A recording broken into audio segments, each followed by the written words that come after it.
68 സങ്കീർത്തനം 1 വാക്യം നാം പലപ്പോഴും പാടുകയും പ്രാർത്ഥിക്കുകയും ചിന്തിക്കുകയും ചെയ്തിട്ടുള്ള വിഷയമാണ്. ദൈവം എഴുന്നേൽക്കുന്നു, അവന്റെ ശത്രുക്കൾ ചെതറിപ്പോകും. അവനെ പകയ്ക്കുന്നവരും അവന്റെ മുമ്പിൽ നിന്ന് ഓടിപ്പോകും.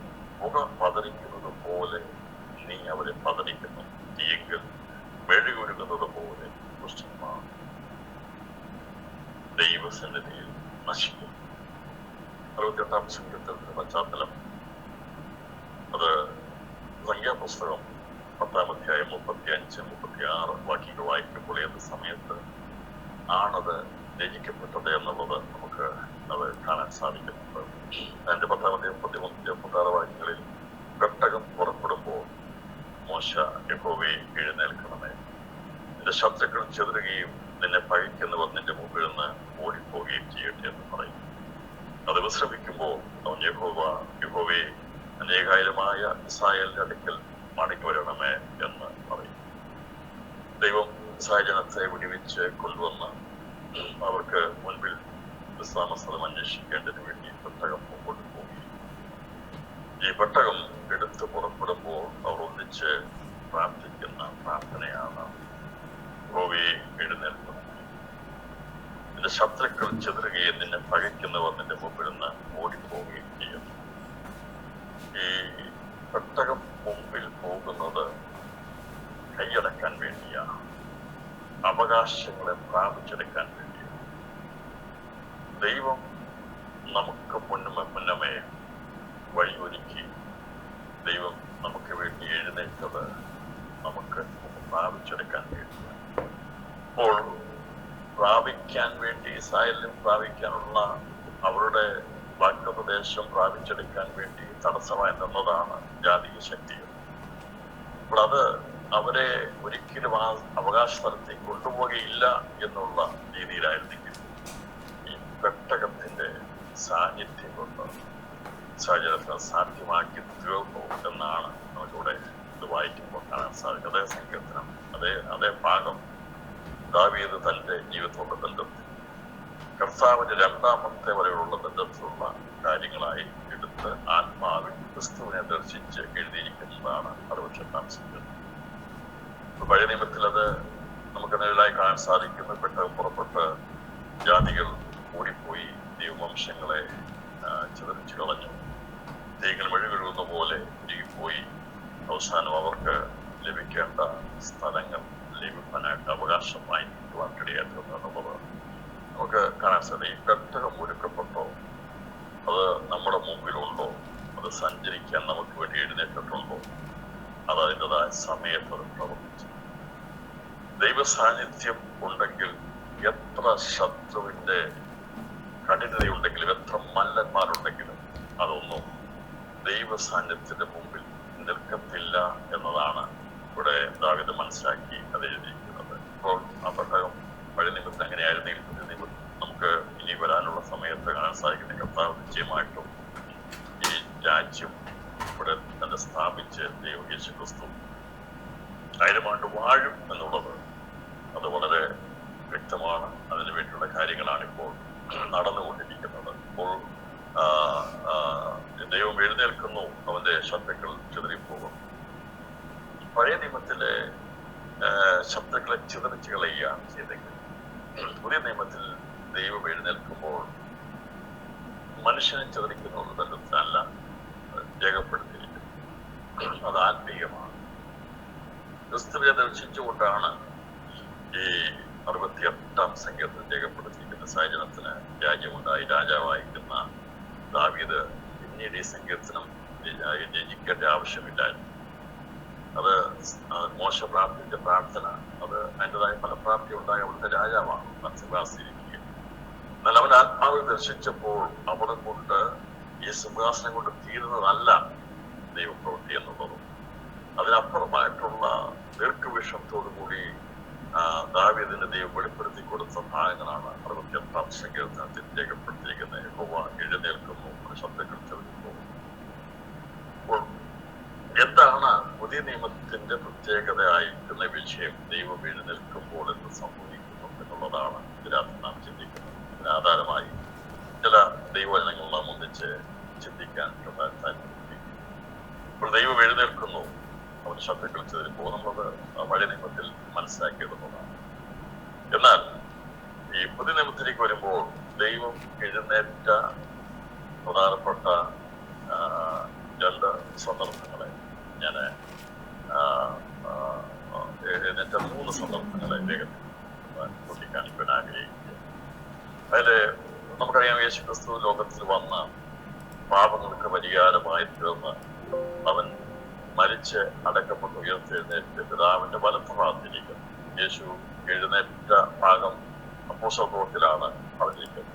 അപ്പോസ്തലപ്രവൃത്തി വായിക്കുമ്പോൾ ഇവിടെ വായിച്ച സങ്കീർത്തനമായിട്ട് ബന്ധപ്പെട്ട് നോക്കുമ്പോൾ അതിന് വിരുദ്ധമായി നമുക്ക് ചിന്തിക്കുമ്പോൾ, അത് നമ്മുടെ ബുദ്ധിയോട് ബന്ധത്തിൽ ചിന്തിക്കുമ്പോൾ അത് നമുക്ക് പെട്ടെന്ന് ചിന്തിച്ചെടുക്കാൻ കഴിയുന്നില്ല. കാരണം ഇവിടെ ദൈവത്തിന് ശത്രുക്കളല്ല ചിതറിപ്പോയത്,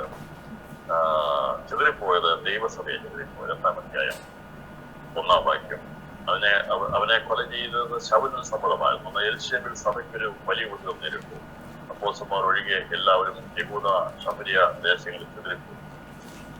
അപ്പോൾ അതിന്റെ മുകളിൽ 7-ാം അധ്യായത്തിൽ പറഞ്ഞിരിക്കുന്നത് 55-ാം വാക്യം, അവനോ പരിശുദ്ധാത്മാവ് നിറഞ്ഞവനായി സ്വർഗത്തിലേക്ക് ഉറ്റുനോക്കി, ദൈവമഹത്വവും ദൈവത്തിന്റെ വലത്തുഭാഗത്ത് യേശു നിൽക്കുന്നതും കണ്ടു. അപ്പോൾ പിതാവിന്റെ വലത്തുഭാഗത്തിരുന്ന പുത്രൻ സ്തെഫാനോസിന്റെ കഷ്ടതയിൽ അവനെ കല്ലേറ് കൊണ്ട് വേദന കൊണ്ട് തുളഞ്ഞ് അവൻ സ്വർഗത്തിലേക്ക് നോക്കുമ്പോൾ അവൻ സ്വർഗം തുറന്ന് കണ്ട ദർശനം പിതാവിന്റെ വലത്തുഭാഗം ഇരുന്ന യേശു എഴുന്നേറ്റ് നിൽക്കുന്നത്. അപ്പോൾ ക്രിസ്തു എഴുന്നേറ്റു, ദൈവം എഴുന്നേറ്റു. ഇവിടെ വചനപ്രകാരം ശബ്ദങ്ങൾ ചിതറിപ്പോകണം, പുകയിൽ തീ ഒഴുകുന്ന പോലെ അല്ലെങ്കിൽ തീ മെഴുകുന്ന പോലെ ഉരുകി മാറണം. ഇവനെ എറിഞ്ഞവരെല്ലാവരും സത്യത്തിൽ അവിടെ പതടിയായി വീഴുകയാണ്. നമ്മള് പഴയ നിയമത്തിലെ സങ്കീർത്തനം അർത്ഥത്തിൽ വായിച്ചാൽ നമുക്ക് മനസ്സിലാക്കാൻ സാധിക്കും. എന്നാൽ അങ്ങനെ പഴയ നിയമത്തിലെ പോലുള്ള ഒരു സംഹാരമായിരുന്നില്ല, ജനസംഹാരമായിരുന്നില്ല, ജനീയമായിരിക്കുന്ന യുദ്ധമായിരുന്നില്ല പുതിയ നിയമത്തിൽ എന്നുള്ളതാണ് ഇവിടെ നമുക്കിവിടെ കാണാൻ സാധിക്കുന്നത്. ഒന്ന് ഞാൻ വായിച്ചത് ഈ സങ്കീർത്തനം 61-ാം സങ്കീർത്തനത്തിൽ വായിച്ചത് ഭാഗം വായിക്കുമ്പോൾ ഇവിടെ ദൈവസഭ ചിതറിപ്പോകരുത്. ഈ ആരെല്ലാമാണോ സ്തെഫാനോസിനെ കല്ലെറിഞ്ഞത് യഹൂദന്മാർ ചിതറിയാ പോകേണ്ടത്. പക്ഷേ ഇവിടെ രേഖപ്പെടുത്തിയിരിക്കുന്നത് സഭയ്ക്കൊരു ഉപദ്രവം നേരിട്ടു. അപ്പോസ്തലന്മാർ ഒഴികെ എല്ലാവരും യഹൂദ ശമരിയ ദേശത്ത് ചിതറിപ്പോയി. അപ്പം യഹോവ എഴുന്നേറ്റു, യേശു എഴുന്നേറ്റപ്പോൾ സംഭവിച്ചത് അവിടെ അവനെ കല്ലെറിഞ്ഞവരെ നശിച്ചു പോവുകയല്ല ചെയ്യുന്നത്. ഈ കല്ലേറിക്കൊണ്ടവൻ മരിക്കുവാൻ, അവൻ അസ്തമിക്കുവാൻ ദൈവം സമ്മതിച്ചു കൊടുക്കുകയാണ് ചെയ്യുന്നത്. അതാണ് പുതിയ നിയമത്തിന്റെ ആത്മീയ പ്രമാണം. പുതിയ നിയമത്തിൽ പോരാട്ടമുള്ളത് ജനരക്തങ്ങളോടല്ല, വാഴ്ചയോടും അധികാരങ്ങളോടും സ്വന്തമെന്നുള്ള ദുഷ്ടാത്മസേനയോടുമാണ്. ഞാൻ പറഞ്ഞത് എല്ലാം നമ്മൾ ഒരേ കണ്ണിൽ കാണരുത്, ഒരുപോലെ കാണരുത്. നമുക്കെതിരായിട്ടുള്ളവരെല്ലാം നീ നശിപ്പിച്ച് കളയല്ല ചെയ്യുന്നത്. എന്നാൽ പ്രിയപ്പെട്ടവരെ, അതിന്റെ മധ്യത്തിൽ നാം കാണാൻ സാധിക്കുന്നത് എന്താ ഇവിടെ സംഭവിച്ചെന്നറിയാമോ? യേശു എഴുന്നേറ്റ് നിന്നത് മറ്റൊന്നിനുമല്ല, ഈ ലോകത്തിൽ നിന്ന് തെഗു പ്രാപിച്ച മണവാട്ടി സഭയുടെ ഒരു വിശുദ്ധത്തെ ആത്മാവിനെ സ്വീകരിച്ചവനെ പറുദീസയുടെ 3-ാം സ്വർഗത്തിലേക്ക് ആക്കാൻ വേണ്ടിയാണ് യേശു എഴുന്നേറ്റത്.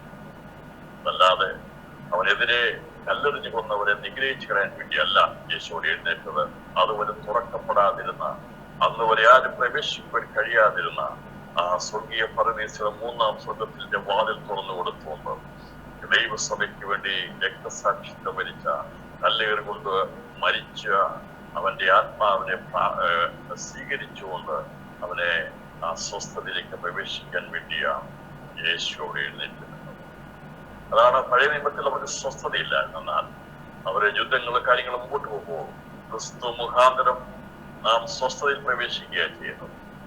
അപ്പോൾ സ്തെഫാനോസിന് മനസ്സിലായി, ഞാൻ ഒറ്റപ്പെട്ടു പോയിട്ടില്ല, ഞാൻ ആരെയും വിശ്വസിച്ചിറങ്ങിയോ അവൻ എന്നെ കൈവിട്ട് പോയിട്ടില്ല. അപ്പോൾ അവനെ പരിശുദ്ധാത്മാവ് നിറഞ്ഞവനായ സ്വർഗത്തിലേക്ക് ഉറ്റുനോക്കി ദൈവമഹത്വവും ദൈവത്തിന്റെ വലത്തുഭാഗത്ത് യേശു നിൽക്കുന്നതും കണ്ടു. ദൈവം എഴുന്നേറ്റു. അപ്പോൾ അവൻ ഒരു മനുഷ്യന്റെ ആത്മാവിനെ ഇവിടുന്ന് സ്വർഗത്തിന്റെ പറുദീസയിലേക്ക് പ്രവേശിക്കുവാൻ തടസ്സമായി നിന്നിരുന്ന അന്ധകാര മണ്ഡലത്തിന്റെ ശക്തികളെ പരാജയപ്പെടുത്തി നീക്കിക്കൊണ്ട് ദൈവം മാനവവംശത്തിന് വേണ്ടി വഴി തുറന്നു പോയ അതേ വഴിയിലൂടെ, ക്രിസ്തു പോയ അതേ വഴിയിലൂടെ തന്നെ പോകുവാൻ ഉള്ള ഒരു വഴി ഈ നമുക്ക് വേണ്ടി തുറന്നു പോകാൻ വേണ്ടിയാണ് യേശു എഴുന്നേൽക്കാൻ അറിയാത്തത്. ഇതാണ് എന്റെ പശ്ചാത്തലം. ഞാൻ അതിലേക്ക് കൂടുതൽ വിശദീകരിലേക്ക് പോകാൻ ആഗ്രഹിക്കുന്നു. അപ്പോൾ അവിടെ ഒരു കണ്ടത് കർത്താവിന്റെ വിശ്വാസത്തോടെ ഇറങ്ങി തിരിച്ച് കല്ലേറുകൊണ്ട് മരിക്കുമ്പോൾ അടഞ്ഞിരിക്കുന്ന ഒരു സ്വർഗമല്ല അവന് വേണ്ടി തുറന്നിരിക്കുന്ന സ്വർഗത്തെയാ കണ്ടത്. ഇത് രാത്രി എന്നെ കേൾക്കുന്ന പ്രിയപ്പെട്ടവരെ, കഷ്ടതയ്ക്കും നമ്മുടെ പ്രയാസത്തിനും മുമ്പിൽ അടഞ്ഞിരിക്കുന്ന സ്വർഗമല്ല, തുറക്കപ്പെട്ട സ്വർഗമാണ് നമുക്കുള്ളത്. പുതിയ നിയമത്തിൽ ആ സാന്നിധ്യത്തിന്റെ രാത്രി നാം അനുഭവിക്കുന്നത്. നാം ഇരിക്കുന്നത് അടയപ്പെട്ട സ്വർഗത്തിന്റെ കീഴിലല്ല.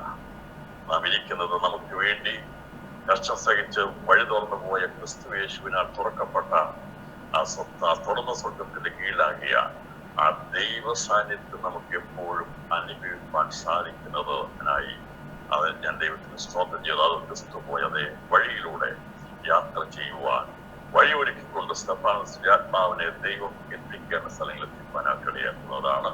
ഇവിടെ നമ്മൾ കണ്ടത് ഈ സമയത്ത് സങ്കീർത്തനം വായിച്ചിട്ട് അതേ രീതിയിൽ പ്രസംഗിച്ചാൽ അത് ശരിയാകത്തില്ല. പക്ഷേ യഹോവ എഴുന്നേൽക്കുന്ന ശത്രുക്കൾ ചിതറിപ്പോകുന്നു എന്ന് പറയുമ്പോൾ ശത്രുക്കൾ ചിതറിപ്പോയി. ഈ ആത്മീയ മണ്ഡലത്തിൽ പോരടിച്ചെന്നിരുന്ന ആ ശക്തികൾക്ക് സ്തഫാനോസിന്റെ ആത്മാവിനെ തടയാൻ കഴിഞ്ഞില്ല. ആ ശക്തികൾ എന്ത് ചെയ്തു? ചിതറിപ്പോകുവാൻ ഇടയായിരുന്നു. അത് ദൈവം എഴുന്നേറ്റപ്പോൾ അത് ആ ശക്തികൾ എഴുന്നേൽക്കുന്നു. അവന്റെ ശത്രുക്കൾ ചിതറിപ്പോകും. ദൈവം എഴുന്നേറ്റപ്പോൾ അവന്റെ ശത്രുക്കൾ, സാത്താനിക ശക്തികൾ അത് ചിതറി മാറി. അവർക്ക് ഒരുമിച്ച് തടയാൻ കഴിഞ്ഞില്ല. ഇതിനു മുമ്പ് മരിച്ചവരെയൊക്കെ ഒതുക്കി വെക്കുവാൻ കഴിഞ്ഞെങ്കിൽ ക്രിസ്തു മുഖാന്തരം തുറക്കപ്പെട്ട വാതിൽ, അത് സ്വർഗീയമായിരിക്കുന്ന പർദീസ തുറക്കപ്പെട്ടത് കൊണ്ട് നമുക്കറിയാം. യേശുവിനോട് മരിച്ച നീതിമാനായി തീർന്ന വ്യക്തിയുടെ ആത്മാ പർദീസിലേക്ക് പോയി. നിങ്ങൾക്ക് ചോദിക്കും, അവന്റെ ആത്മാവല്ലേ ആദ്യം പോകുന്നത്? ശരിയാ. പക്ഷേ ദൈവസഭയുള്ള ബന്ധത്തിൽ അവൻ പ്രവേശിക്കപ്പെട്ടത് പർദീസയുടെ 1-ാം സ്വർഗത്തിലേക്കാണ് പ്രവേശിക്കപ്പെട്ടത്. എന്നാൽ പർദീസയുടെ 3-ാം സ്വർഗത്തിലേക്ക് തികവ് പ്രാപിച്ച ഒരുവന്റെ ആത്മാവ് പ്രവേശിക്കപ്പെടാൻ വേണ്ടിയാണ് യേശുവോട് എഴുതിയിരിക്കുന്നത്. ക്രിസ്തുവോട് മരിച്ചപ്പോൾ അവന് വേണ്ടി പഴയ നിയമത്തിന്റെ ഉന്നതന്മാരായിരിക്കുന്ന ശ്രേഷ്ഠന്മാരായിരിക്കുന്നവർക്ക് വേണ്ടി പർദീസ 1-ാം വാതിൽ തുറക്കപ്പെട്ടെങ്കിൽ പർദീസയുടെ 3-ാം വാതിലാകുന്ന ദൈവസഭയുടെ വിശുദ്ധന്മാർക്ക് വേണ്ടി തുറക്കപ്പെട്ട വാതിൽ, അത് ആദ്യമായി അവരിലേക്ക് പ്രവേശിച്ചത് സ്തഫാനോസ് ആയിരുന്നതിന് വേണ്ടിയാണ് യേശുവോട് എഴുതിയിരിക്കുന്നത്. അപ്പൊ അവന്റെ ആത്മാവിനെ ദൈവോടെയാക്കി. എന്നെ കേൾക്കുന്ന പ്രിയപ്പെട്ടവരെ, നമുക്ക് വേണ്ടി ദൈവം ചെയ്തതൊക്കെ ഇവിടെ നമ്മൾ വിചാരിക്കുന്നത് ഭൗമികമായിരിക്കുന്ന കുറെ ശബ്ദങ്ങൾ ചെതറിപ്പോകുന്നതൊക്കെ അല്ല. ആ തടസ്സങ്ങളൊക്കെ അത് മറ്റൊരു കാര്യം. ഇത് നമ്മുടെ ജീവിതത്തിൽ പ്രാവർത്തികമാകാൻ ദൈവത്തിന്റെ പ്രസാദം തോന്നിയാണ്. ആത്മീയമായിട്ടുള്ള ഈ ഒരു നിലവാരത്തിലേക്ക് എത്തിയാൽ കല്ലേറ് കൊണ്ട് മരിച്ചാലും നഷ്ടമല്ല, ലാഭം തന്നെയാണ്. അതുകൊണ്ട് നമുക്ക് ഇത് വായിച്ചിട്ട് നമുക്കെതിരെയുള്ള ശബ്ദങ്ങളെല്ലാം ചെതറിപ്പോകുന്നുള്ള പാട്ടുപാടിയതുപോലെ അങ്ങനെ ചെതറിപ്പോകുന്ന ഒരു ഭൗമിക മണ്ഡലത്തെ കുറിച്ചല്ല ദൈവം. എന്നാൽ ദൈവം നമുക്ക് വേണ്ടി എഴുന്നേൽക്കുമ്പോൾ വെല്ലുവിളിച്ച് നിൽക്കുന്ന മനുഷ്യരുടെ ദൈവത്തെ ചിതറിച്ച് കളയും. അത് ദൈവം ചെയ്തോളൂ. അതാരും അറിയാതെ ദൈവം ചെയ്തു. എന്നാൽ ആത്മമണ്ഡലത്തിൽ ശുശ്രൂഷയെക്കുറിച്ച് ഞാൻ പറഞ്ഞത്, ആത്മമണ്ഡലത്തിൽ ദൈവം എഴുന്നേറ്റു, നമുക്ക് വേണ്ടി വഴി തുറന്നു. നമുക്കെതിരായി നിന്നിരുന്ന ആ ശത്രുക്കളെ ദൈവം ചിതറിച്ചു കളഞ്ഞു. ഒരു അന്ധകാരത്തിന് മണ്ഡലത്തിലെ ദുഷ്ടശക്തികൾക്കും ഒരു ദുഷ്ടാത്മ സേനയ്ക്കും ഈ യാത്രയെ മുടക്കാൻ കഴിഞ്ഞില്ല. ഇന്ന് രാത്രിയിലും നമുക്ക് വേണ്ടി ദൈവം എഴുന്നേറ്റത് കൊണ്ട് ഭാരപ്പെടേണ്ട ആവശ്യമില്ല. ഏത് നിമിഷത്തിൽ നാം മരിക്കുകയോ അല്ലെങ്കിൽ കർത്താവ് വരികയോ ചെയ്താൽ ഇപ്രകാരം നമുക്കൊരു വഴി തുറക്കപ്പെട്ടിരിക്കാൻ, നമുക്കൊരു വിടുതൽ ലഭിച്ചിരിക്കാൻ, സ്ഥാനം ലഭിച്ചിരിക്കാൻ, അതിലാണ് നമ്മൾ സന്തോഷിക്കേണ്ടത്. അങ്ങനെ അവനെ കല്ലെറിഞ്ഞു പോന്നു. അവന്റെ ആത്മാവിനെ ദൈവം എത്തിക്കേണ്ട സ്ഥലത്തേക്ക് എത്തിക്കൊണ്ടിടയായിരുന്നു. മരിക്കുമ്പോൾ പാവം നിർത്തരുതേ എന്ന് പറഞ്ഞുകൊണ്ട് മരിച്ച് ക്രിസ്തുവിന്റെ മാതൃകപ്രകാരം അവന് പ്രാർത്ഥിക്കാനിടയായിരുന്നു എന്ന് പറഞ്ഞിട്ട് അവനെതിരെ പ്രാപിച്ചു. അതിനുശേഷമായി സഭ ചെതറിപ്പോയി. ഇവിടെ സഭ ചെതറിപ്പോയപ്പോൾ ഈ ചെതറപ്പെട്ടു പോയ സഭകളെ ദൈവം ചിതറിച്ചത് ദൈവത്തിന്റെ പദ്ധതിയായിരുന്നു. നമുക്കറിയാം, പിന്നീട് ഈ ചെതറപ്പെട്ടു പോയവർ സുവിശേഷം അറിയിച്ച് അവർ ചെന്ന സ്ഥലങ്ങളിലൊക്കെ ദൈവസഭ രൂപീകൃതമാകുവാൻ ഇടയാക്കുന്നത്. ഇവരെ അവിടുന്ന് ഇസ്രായേലിൽ നിന്ന് ആ യെരൂശലേമിൽ നിന്ന് ചിതറിച്ചതുപോലെ ചുറ്റുപാട് സ്ഥലങ്ങളിലേക്ക് പ്രവേശിച്ചപ്പോൾ യെരൂശലേമിൽ തുടങ്ങി യെരൂശലേമിലും യഹൂദയിലും ശമരിയിലും ലോകത്തിന്റെ അറ്റത്തോളം ദൈവസഭ എത്തിച്ചേരുവാൻ ദൈവത്തിന്റെ പരിശുദ്ധമായ പ്രവൃത്തി ആരംഭിച്ചതാണ് നമുക്ക് ഈ ഭാഗത്ത് കാണാൻ സാധിക്കുന്നത്. ഇതാണ് ഒരു ഭാഗം. മറ്റൊരു ഭാഗം കൂടി ഞാൻ വേഗത്തിൽ ചിന്തിക്കാൻ താല്പര്യപ്പെടുകയാണ്. നമുക്ക് 3 ഭാഗങ്ങളാണ് ഇതിനകത്ത് ചിന്തിക്കേണ്ടത് പുതിയ നിയമത്തില്. അതിൽ ഒന്നാമത്തെ ഭാഗം നമ്മൾ ചിന്തിക്കാൻ കഴിയാതെ. രണ്ടാമത്തെ ഭാഗത്തെ കുറിച്ച് നമുക്ക് കാണാൻ സാധിക്കുന്നത് അത് യോഹന്നാൻ സുവിശേഷം 11-ാം അധ്യായത്തിൽ, യോഹന്നാൻ സുവിശേഷം 10-ാം അധ്യായത്തിൽ നമുക്ക് അറിയാവുന്ന ഒരു ഭാഗമാണ്. നമുക്ക് സ്ഥിരമായി മിക്കവാറും ദിവസങ്ങളിൽ പ്രസംഗിക്കുന്ന ഒരു വിഷയം തന്നെയാണ്. ഇത് രാത്രിയിലും ഞാൻ വീണ്ടും അതെടുത്ത് പ്രസംഗിക്കുന്നത്. കാരണം ഈ പ്രസംഗം തീരത്തില്ല. ഇതിന് എത്ര പ്രാവശ്യം എടുത്ത് പ്രസംഗിച്ചാലും കഴിഞ്ഞ പ്രാവശ്യം പ്രസംഗിച്ചത് ഇതേ വചനം തന്നെയാണെങ്കിലും ആ വചനം തന്നെ ഇന്നെടുത്ത് പ്രസംഗിക്കുമ്പോൾ മറ്റൊരു രീതിയിൽ മറ്റൊരു ആശയത്തെ വെളിപ്പെടുത്താൻ വേണ്ടിയാണ് പരിശുദ്ധമായി ഉപയോഗിക്കുന്നത്. നമുക്കറിയാം 11-ാം അധ്യായം അതിന്റെ 9-ാം വാക്യം വായിക്കുമ്പോൾ എന്നിട്ടും അവൻ ദീനമായി കിടക്കുന്നു എന്ന് കേട്ടാതെ താൻ അന്ന് ഇരുന്ന സ്ഥലത്ത് 2 ദിവസം വാങ്ങും. നമുക്കറിയാം യേശു സ്നേഹിച്ചിരുന്ന ലാസർ മരിച്ചു. ലാസറിന്റെ സഹോദരി മാർത്തയും മറിയയും അവൻ സ്നേഹിച്ചിരുന്നു. അപ്പോൾ ആ വീട്ടിലുള്ള 3 പേരെയും സ്നേഹിക്കപ്പെട്ടവരാണ്, ദൈവത്താൽ സ്നേഹിക്കപ്പെട്ടവരാണ്. അപ്പോൾ ദൈവം സ്നേഹിച്ചിരുന്ന ഭവനത്തിൽ നമ്മൾ കാണാൻ സാധിക്കുന്നത് അവിടെ യേശു ഈ സന്ദേശം കേട്ടപ്പോൾ അഥവാ ലാസർ രോഗക്കിടക്കയിലായിരിക്കുന്നു, മരണാസനായിരിക്കുന്നു എന്ന് പറഞ്ഞ് കേട്ട് കഴിഞ്ഞപ്പോൾ യേശു ഇരിക്കുന്നിടത്ത് തന്നെ അങ്ങിരുന്നു. അവിടെ ഇരുന്ന് 2 ദിവസം അവിടെ പാർത്തു എന്ന് പറഞ്ഞതിനർത്ഥം ഈ ന്യൂസ് കേട്ടപ്പോൾ, വാർത്ത കേട്ടപ്പോൾ കർത്താവ് അവിടെ തന്നെ അവഗണിച്ചു കളയാണ് ചെയ്തത്. അതിൻ്റെ ഒരു സമയമാകുമ്പോഴേ നമ്മുടെ കർത്താവ് എഴുന്നേൽക്കും. അപ്പൊ നമ്മൾ പ്രാർത്ഥിച്ചിട്ട് നമ്മുടെ പ്രാർത്ഥനയ്ക്ക് ഉടനടി മറുപടി ലഭിക്കേണ്ട ഉടനടി ദൈവം നൽകും. സ്തഫാനോസിന്റെ അന്ത്യസമയത്ത് അവൻ നിലവിളിച്ചപ്പോൾ ദൈവം ആ സമയത്ത് തന്നെ അവന് വേണ്ടി എഴുന്നേൽക്കാൻ ഇടയാത്തത്, അവന് വേണ്ട കാര്യങ്ങളെ കർത്താവ് ചെയ്തു കൊടുക്കുക ഇടയാത്തത്. എന്നാൽ ലാസർ മരിക്കാൻ കിടക്കുന്നു എന്ന് കേട്ടിട്ട് ലാസർ മരിക്കാൻ വേണ്ടി, അവൻ അടക്കപ്പെടാൻ വേണ്ടി ദൈവം എന്ത് ചെയ്തു? കാത്തിരിപ്പാൻ ഇടയാത്തത്. അപ്പോൾ കാര്യങ്ങൾ ചിന്തിച്ചതുപോലല്ല ആ കുടുംബത്തിൽ നടന്ന് അവർ വിചാരിച്ചത്. ഈ വാർത്ത ഇങ്ങോട്ട് അറിയിക്കുമ്പോൾ തന്നെ യേശു വേഗത്തിൽ വന്ന് ദീനമായി കിടക്കുന്ന ലാസറിനെ എഴുന്നേൽപ്പിക്കും എന്നാണ് ഈ സ്നേഹമുണ്ടായിരുന്ന മാർത്തയും മറിയയും ലാസർ വിചാരിച്ചത്. നമുക്കറിയാം, നമ്മളെ സ്നേഹിക്കുന്നിടത്ത് നമ്മളൊരു മെസ്സേജ് കൊടുത്താൽ അവരതിന് ഇമ്മീഡിയറ്റ്ലി അതിനെന്ത് ചെയ്യും? റെസ്പോണ്ട് ചെയ്യും. നിങ്ങളെ സ്നേഹിക്കുന്ന ആൾക്കാരുണ്ടെങ്കിൽ അത് മനസ്സിലാക്കേണ്ട കാര്യം എങ്ങനെയാണ്? ഞാൻ പറഞ്ഞല്ലോ, ഒരു മെസ്സേജ് ഇട്ടിട്ട് അതിനെ റെസ്പോണ്ട് ചെയ്യുമ്പോൾ അറിയാം അവർക്ക് നമുക്ക് എത്രമാത്രം അവർക്ക് നമ്മളോട് അടുപ്പമുണ്ടോ മനസ്സിലാക്കാൻ പറ്റും. നമ്മളോട്ട് അടുപ്പമുണ്ടെങ്കിൽ അവർ അന്നേരം തന്നെ അതിന് റെസ്പോണ്ട് ചെയ്യുന്നു. ഞാൻ കണ്ടെങ്കിൽ അതിനെ മറുപടി അയക്കും. അതാണ് ആ റിലേഷൻഷിപ്പ് എന്ന് പറയുന്നത്. ചിലരാണ് കണ്ടു കഴിഞ്ഞത് മൈൻഡ് പോലും ചെയ്തില്ല, വിചാരിച്ചാൽ മതി എന്നോട് സ്നേഹം. അത് കാര്യമല്ല. നിന്നെക്കാൾ സ്നേഹിക്കപ്പെടുവാൻ മറ്റുള്ളവരോടൊന്നും അവർ കാണിക്കും. ഞാൻ പറഞ്ഞത് ഇതാണ്, നിന്റെ അർത്ഥത്തില പറഞ്ഞിരിക്കുന്നത്. മെസ്സേജ് അയക്കുകയാണ്, കേൾക്കുക, അതൊക്കെ വേറൊരു കാര്യം. പക്ഷെ എന്നാൽ ആവുകളോ എനിക്കിത് ലഭിക്കുന്ന മെസ്സേജുകൾ ആരെങ്കിലും അയച്ചാൽ ഞാൻ കഴിവതും കണ്ടാൽ തന്നെ ഞാൻ റെസ്പോണ്ട് ചെയ്യാറുണ്ട്, പ്രതികരിക്കാറുണ്ട്. കാരണം അവർ സമയമെടുത്ത് അയക്കുന്ന മെസ്സേജ്, അവരെന്നെ സ്നേഹിച്ച് അയക്കുന്ന മെസ്സേജ്. ഞാൻ ഒരിക്കലും അത് അവഗണിച്ചില്ല. എന്നെ കൊണ്ട് പറ്റുന്ന കാര്യങ്ങൾ ഞാനത് ആ വിഷയത്തിൽ ഞാൻ റെസ്പോണ്ട് ചെയ്യാറുണ്ട്. കാരണം ഒരിക്കലും ആരും നമുക്കൊരു മെസ്സേജ് അയച്ചിട്ട് നമ്മളതിനെ അവഗണിച്ച് കളഞ്ഞാൽ അവർക്ക് പ്രയാസം. ഇനി അങ്ങനെ എന്തെങ്കിലും വിഷയം ഉണ്ടെങ്കിൽ ഞാൻ പറഞ്ഞത്, ഇതിവിടെ ഇവരെ വിചാരിച്ചത് യേശുവിനെ സ്നേഹിക്കപ്പെട്ട ഈ കുടുംബം അയച്ച ഒരു മെസ്സേജ് കർത്താവ് കണ്ടിട്ട്, നമ്മുടെ അർത്ഥത്തിൽ പറഞ്ഞാൽ ഈ മെസ്സേജ് അയച്ചു, അത് റീഡ് ചെയ്തില്ല യേശു. അല്ലെങ്കിൽ റീഡ് ചെയ്തിട്ട് റെസ്പോണ്ട് ചെയ്തില്ല, പ്രതികരിച്ചില്ല. ഇവർ വിചാരിച്ചു യേശു പ്രതികരിച്ചു വരുമെന്നാണ് വിചാരിച്ചത്. നമ്മൾ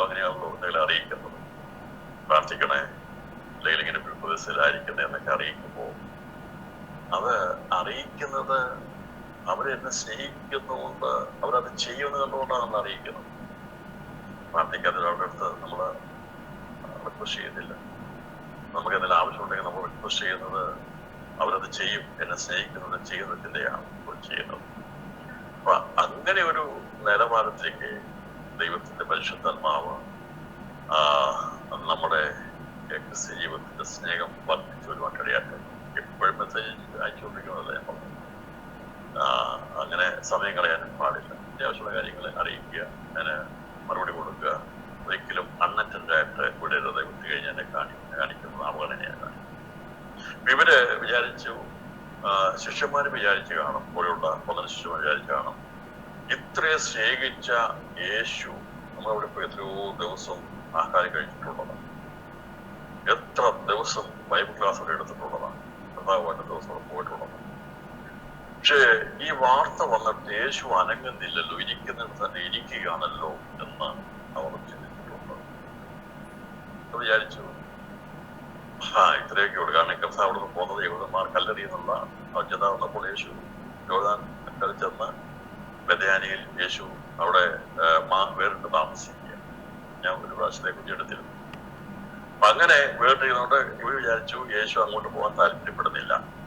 കാരണം കല്ലെറിഞ്ഞു വിട്ടതല്ലേ, അങ്ങോട്ട് പോകാൻ ഇനി പോകാനിപ്പോ യേശു, എന്നാൽ അവർക്കറിയാം യേശു അങ്ങനെ അവിടെ ഇരിക്കുന്നവനല്ല എന്ന് അവർക്കറിയാം.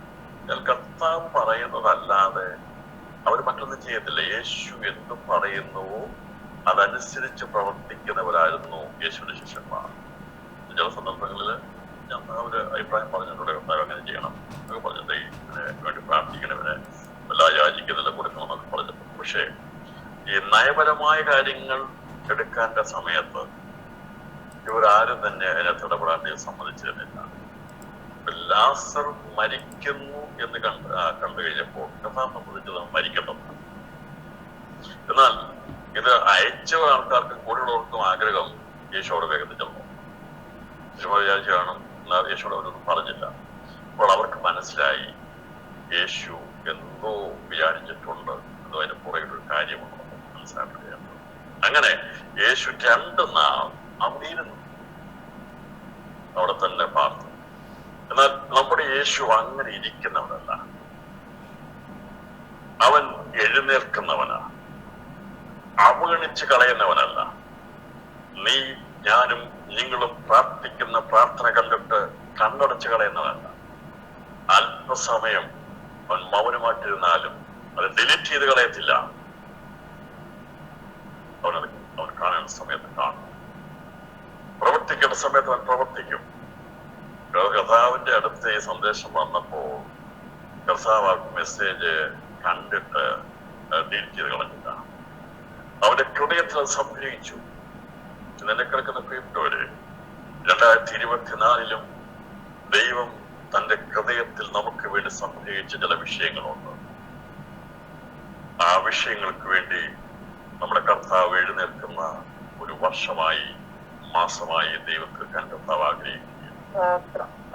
പലപ്പോഴും നമ്മൾ ആഗ്രഹിച്ച വിഷയങ്ങൾ, നമ്മൾ പ്രാർത്ഥിച്ച വിഷയങ്ങൾ, നിരന്തരമായി അറിയിച്ച വിഷയങ്ങൾ യേശു ഇരിക്കുന്നിടത്ത് തന്നെ ഇരിക്കുക. 2 നാൾ കൂടി അവനവിടെ പാർത്തു. അതെ, എന്നും എന്റെ യേശു മൗനമായിട്ടിരിക്കുക. അവന്റെ ഹൃദയത്തിനൊരു പദ്ധതിയുണ്ട്.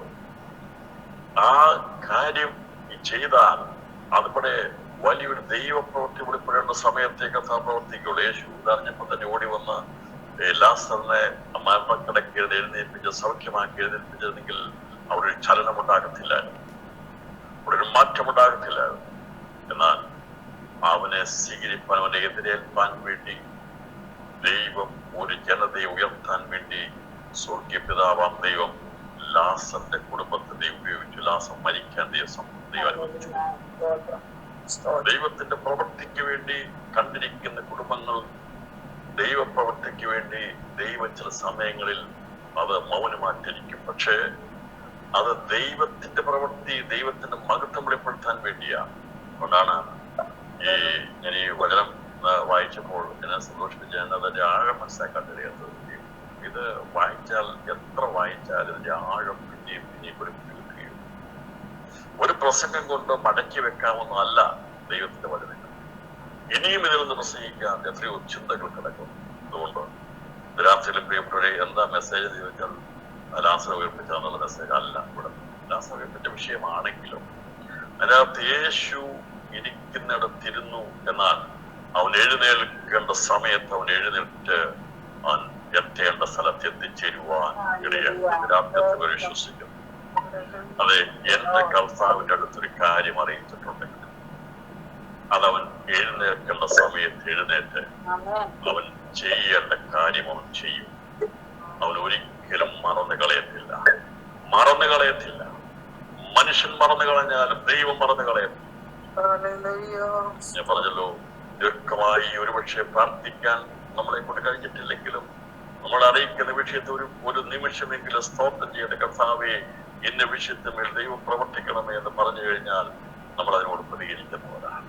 ദീർഘമായ സമയത്ത് എല്ലാവർക്കും വേണ്ടി പ്രാർത്ഥിക്കാൻ ഒന്നും നമ്മളെ കൊണ്ട് സാധിക്കത്തില്ല. നമ്മുടെ ഹൃദയത്തിന്റെ ആഗ്രഹത്തെ അറിഞ്ഞാൽ ദൈവം പ്രവർത്തി. അതാ വിഷയത്തെ ഉൾക്കൊണ്ടുകൊണ്ട് ഹൃദയത്തിൽ വഹിച്ചുകൊണ്ട് ദൈവമേ ഇടപെടണമേ എന്ന് ഒരൊറ്റ സെന്റൻസ് പറഞ്ഞാൽ മതി. ദൈവത്തിൽ കേൾക്കാൻ കർത്താവ് ഇടയായി. നമ്മുടെ ഹൃദയത്തിൽ നിന്ന് ഉയരുന്ന ചിന്തകളെ ഗ്രഹിക്കുവാൻ, ദൂരത്ത് നിന്ന് ഗ്രഹിക്കുവാൻ ദൈവത്തിന് കഴിയും. ഞാൻ നിങ്ങൾ പ്രാർത്ഥിക്കുമ്പോൾ ഒരു വിഷയമെടുക്കുമ്പോൾ അതിന്റെ അകത്ത് നമ്മുടെ ഹൃദയത്തിന്റെ വാഞ്ച, ആഗ്രഹം ദൂരത്ത് നിന്നറിയും. ഒരു കുഞ്ഞിന് വേണ്ടി പ്രാർത്ഥിക്കുമ്പോൾ, കുടുംബത്തിന് വേണ്ടി പ്രാർത്ഥിക്കുമ്പോൾ, വസ്തു വാങ്ങിക്കാൻ വേണ്ടി പ്രാർത്ഥിക്കുമ്പോൾ, വീടിന് വേണ്ടി പ്രാർത്ഥിക്കുമ്പോൾ, അല്ലെങ്കിൽ മറ്റെന്ത് ഭാഗത്ത് ആ വിഷയം കേൾക്കുമ്പോൾ നമ്മുടെ അകത്തെ ഇന്റൻഷൻ, നമ്മുടെ അകത്തെ ആഗ്രഹം ദൈവം ദൂരത്തുനിന്ന് കാണും. ആഗ്രഹത്തോടെ ഞാനും നിങ്ങളും ആ വിഷയത്തെ ഉള്ളിൽ ഗർഭം ധരിച്ചാൽ ആ വിഷയത്തെ ഫലപ്രാപ്തി ഉണ്ടാകും. അതാണ് പ്രാർത്ഥനയുടെ മറുപടി എന്ന് പറയുന്നത്. ഞാൻ നമുക്ക് വേണ്ടി എത്രയോ പേരുടെ ഉള്ളങ്ങളിൽ നമ്മുടെ വിഷയങ്ങളും നമ്മുടെ പേരുകളൊക്കെ ദൈവത്തെ സഭയിൽ നിരന്തരമായി അറിയിക്കുന്നു. അതിന്റെ ആ ഒരു കൃപ കൊണ്ടാണ്, കരുണ കൊണ്ടാണ് കർത്താവ് നമ്മളെ നിലനിർത്തുന്നതിനായി ഞാൻ ദൈവത്തിന് എന്റെ രാത്രി സ്തോത്രം ചെയ്യുന്നു. ഇവിടെ ഇങ്ങനെ താൻ ഇരുന്ന സ്ഥലത്ത് തന്നെ ഇരുന്നു. പലരും നല്ലതും പറഞ്ഞു. പകയ്ക്കാൻ തുടങ്ങി. ആരൊക്കെയാ പകച്ചത്? മാർത്തയുടെയും മറിയുടെയും വീട്ടിലുള്ളവർ, അവിടെ വന്നവരൊക്കെ പകയ്ക്കാൻ തുടങ്ങി. യേശുവിന്റെ പിന്നാലെ നീ പോയിട്ട് ഇതല്ലേ സംഭവിച്ചത്? പ്രമാണം തെറ്റിപ്പോയി എന്ന് പറഞ്ഞുകൊണ്ട് ഒരുപക്ഷെ ക്രിസ്തുവിനെ സ്വീകരിച്ചതുകൊണ്ട് അവിടെ എതിർപ്പും പകയും ഒക്കെ ഉണ്ടാക്കി. ഇവര് മാന്യതയുള്ളവരായതുകൊണ്ട്, കുടുംബം മാന്യതയുള്ളവർ ആരും പുറമെ പ്രകടിപ്പിച്ചില്ല. എന്നാൽ ആ പക അവിടെ ഉള്ളിലുണ്ടായിരുന്നു. അതുകൊണ്ടാണ് പറഞ്ഞത്, യേശു വന്നു കഴിഞ്ഞപ്പോൾ ഇവര് പറയുന്നത്, ഈ കുരുടനെ സൗഖ്യമാക്കാൻ കഴിഞ്ഞവന് ഇവനെ കൂടി ഉയർപ്പിക്കാൻ കഴിയില്ലയോ എന്ന് ചോദിച്ചു പകച്ചത്. എന്റെ മുമ്പുള്ള ഭാഗങ്ങൾ വായിക്കുമ്പോൾ പ്രവിക്കുടനെ ദൈവം കാഴ്ച കൊടുത്ത് പകലുള്ള സമയത്തോളം പ്രവർത്തിക്കണമെന്ന് പറഞ്ഞത് ദൈവം പ്രവർത്തിക്കേണ്ട. അതിന്റെ അടുത്ത ഭാഗം പറയുന്നത് പകൽ 12 ഉണ്ടല്ലോ എന്ന് പറഞ്ഞുകൊണ്ട് ദൈവം തന്നെ പ്രവൃത്തിയെ തികയ്ക്കുകയാണ് ചെയ്യുന്നത്. യേശു വീണ്ടും നാം യഹൂദയിലേക്ക് പോകാം എന്ന് പറഞ്ഞ് എഴുന്നേറ്റു. ഇത് ശിഷ്യന്മാരുടെ ഉള്ളിൽ വലിയൊരു ചിന്തയായി മാറി. അവർ വിചാരിച്ചത് യേശു ഇവിടെ ഇരിക്കുകയുള്ളൂ, അവിടെ നിന്ന് കല്ലെറിയും നമ്മൾ വിചാരിച്ച് ഇവിടെ വന്ന് മടങ്ങി ഇരിക്കുക, ഈ ബെഥാനിയിൽ അടങ്ങിയോടെ ഇരിക്കുക. ഇതിൽ വാർത്ത കേട്ട് 2 ദിവസം കഴിഞ്ഞപ്പോൾ യേശു എഴുന്നേറ്റു. ഇന്ന് രാത്രിയിൽ ഞാൻ വിശ്വസിക്കുക, എല്ലാവരുടെ ചിന്തകൾക്ക് അതീതമായി യേശു ഇന്ന് രാത്രി നമുക്ക് വേണ്ടി എഴുന്നേൽക്കുന്ന രാത്രിയാണ്.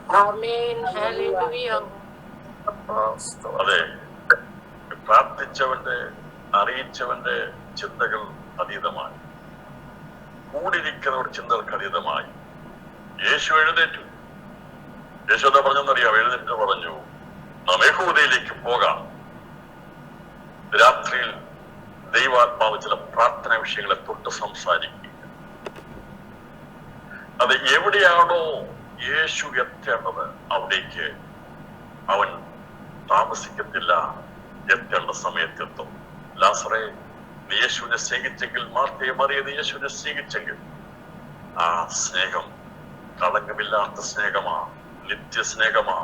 ഒരാവശ്യം വരുമ്പോൾ, ഒരു സമയം വരുമ്പോൾ നിന്നെ കൈവിട്ടു മാറുന്ന സ്നേഹമല്ല ക്രിസ്തുവിന്റെ സ്നേഹം. അത് താമസിക്കുന്നത് അവൻ ശത്രു ശക്തികളെ ഇല്ലാതാക്കി കളയാൻ വേണ്ടിയാണ്. അപ്പോൾ ഈ മകളുടെ വീട്ടിൽ നടക്കുന്ന കാര്യങ്ങളൊക്കെ ദൈവം കണ്ടു. ഞാൻ വിചാരിക്കുന്നത് യേശോടനുണ്ട് എഴുന്നേറ്റു അവിടെ യാത്ര ചെയ്ത് വരുമ്പോഴത്തേക്ക് 4 ദിവസമാകും. ഇവിടെ ലാസറ് മരിച്ച് അവനെ അടക്കുന്നത് കണ്ടിട്ടാണ് യേശു അവിടെ എഴുന്നേറ്റത്. എന്നിട്ട് കർത്താവ് പറയുക, കർത്താവ് എഴുന്നേറ്ററിയാവോ, ഈ ലോകം മൂർച്ഛിച്ച് ലാസർ മരിച്ചെന്ന് കണ്ടു കഴിഞ്ഞപ്പോൾ യേശു മുന്നമേ പ്ലാൻ ചെയ്തിരുന്നു, 4-ാം നാളിൽ ലാസറിനെ ഉയർപ്പിക്കണം. എന്നാണോ നമ്മുടെ പ്രാർത്ഥനകൾക്ക് മറുപടി നൽകേണ്ടത്, അതിനു മുമ്പായി തക്ക സമയത്ത് യേശു എഴുന്നേൽക്കും. അവൻ പ്രവർത്തനയ്ക്ക് അവൻ പ്രവർത്തിക്കാനുള്ള ഓർഡർ അയക്കും. എല്ലാവരുടെ ദൃഷ്ടിയിൽ കാര്യം കൈവിടപ്പെട്ടു പോയി അല്ലെ? അത് തുറന്നു പറയുകയാണ്. കഥാ പറഞ്ഞത് അത് പറഞ്ഞു, ശിഷ്യന്മാർ അവനോട്, റബി, യഹൂദന്മാർ ഇപ്പോൾ തന്നെ നിന്നെ കലറുവാൻ ഭാവിച്ചുവല്ലോ, നീ പിന്നെയും അവിടെ പോകുന്നുവോ എന്ന് ചോദിച്ചു. ഒരു വിചാരിച്ച് ലാസം മരിച്ചിട്ടൊന്നുമില്ല. യേശു ഇവിടെ നിന്ന് പ്രാർത്ഥിച്ച് വചനമയച്ച് ഈ ലാസറിനെ സൗഖ്യമാക്കിയിട്ടുണ്ടെന്നാണ് ശിഷ്യന്മാർ വിചാരിച്ചത്. എനിക്ക് വിചാരിക്കുന്നത് ഇവർക്ക് അറിയിച്ച ന്യൂസുകളൊക്കെ ഇങ്ങനെയാണ്, അവർ ദീനമായി കിടക്കുന്നത് കർത്താവ് മരിച്ച കാര്യം അറിയിച്ചില്ല. അറിയിക്കാതിരുന്നത് അറിയിച്ചില്ല. എന്നാൽ കർത്താവ് സെൻസ് ചെയ്യാനുള്ള കഴിവ്, അല്ലെങ്കിൽ അവന്റെ ഉന്നതമായിരിക്കുന്ന ചിന്ത കാര്യങ്ങളെ ഗ്രഹിച്ചിട്ടുണ്ട്. അവിടെ നടക്കുന്ന എല്ലാ കാര്യങ്ങളും കർത്താവ് കാണുന്നുണ്ട്. പ്രിയപ്പെട്ടവരെ, നമ്മുടെ ജീവിതത്തിന്റെ ഭാരമേറിയ വിഷയങ്ങളെ മറ്റാരും കാണുന്നില്ലെങ്കിലും ദൈവമെല്ലാം കാണുന്നു. രാത്രിയിൽ ചില ഹൃദയങ്ങളുടെ ഭാരങ്ങളെ ദൈവം കാണും. അതെ, ആ ഭാരങ്ങളെ കണ്ടുകൊണ്ട് നമുക്ക് വേണ്ടി എഴുന്നേൽക്കുന്ന നല്ല കർത്താവിനായി ഞാൻ സ്തോത്രം ചെയ്യും. രവി, യഹൂദന്മാർ ഇപ്പോൾ തന്നെ നിന്നെ കല്ലെടുവാൻ ഭാവിച്ചല്ലോ, നീ പിന്നെയും അവിടെ പോകുന്നത് പറഞ്ഞു. അതിനെ യേശു, പകലിന് 12 മണി നേരമില്ലയോ, പകൽ സമയത്ത് നടക്കുന്നവൻ ഈ ലോകത്തിന്റെ വെളിച്ചം കാണുന്നത് കൊണ്ട് ഇടറുന്നില്ല, രാത്രി നടക്കുന്നവനോ അവന് വെളിച്ചമില്ലായി കൊണ്ട് ഇടറുന്നു എന്ന് ഉത്തരം പറഞ്ഞു. ഇത് പറഞ്ഞിട്ട് അവൻ, നമ്മുടെ സ്നേഹിതനായ ലാസർ നിദ്ര കൊള്ളുന്നുവെങ്കിലും ഞാൻ അവനെ ഉണർത്തുവാൻ പോകുന്നത് പറഞ്ഞു.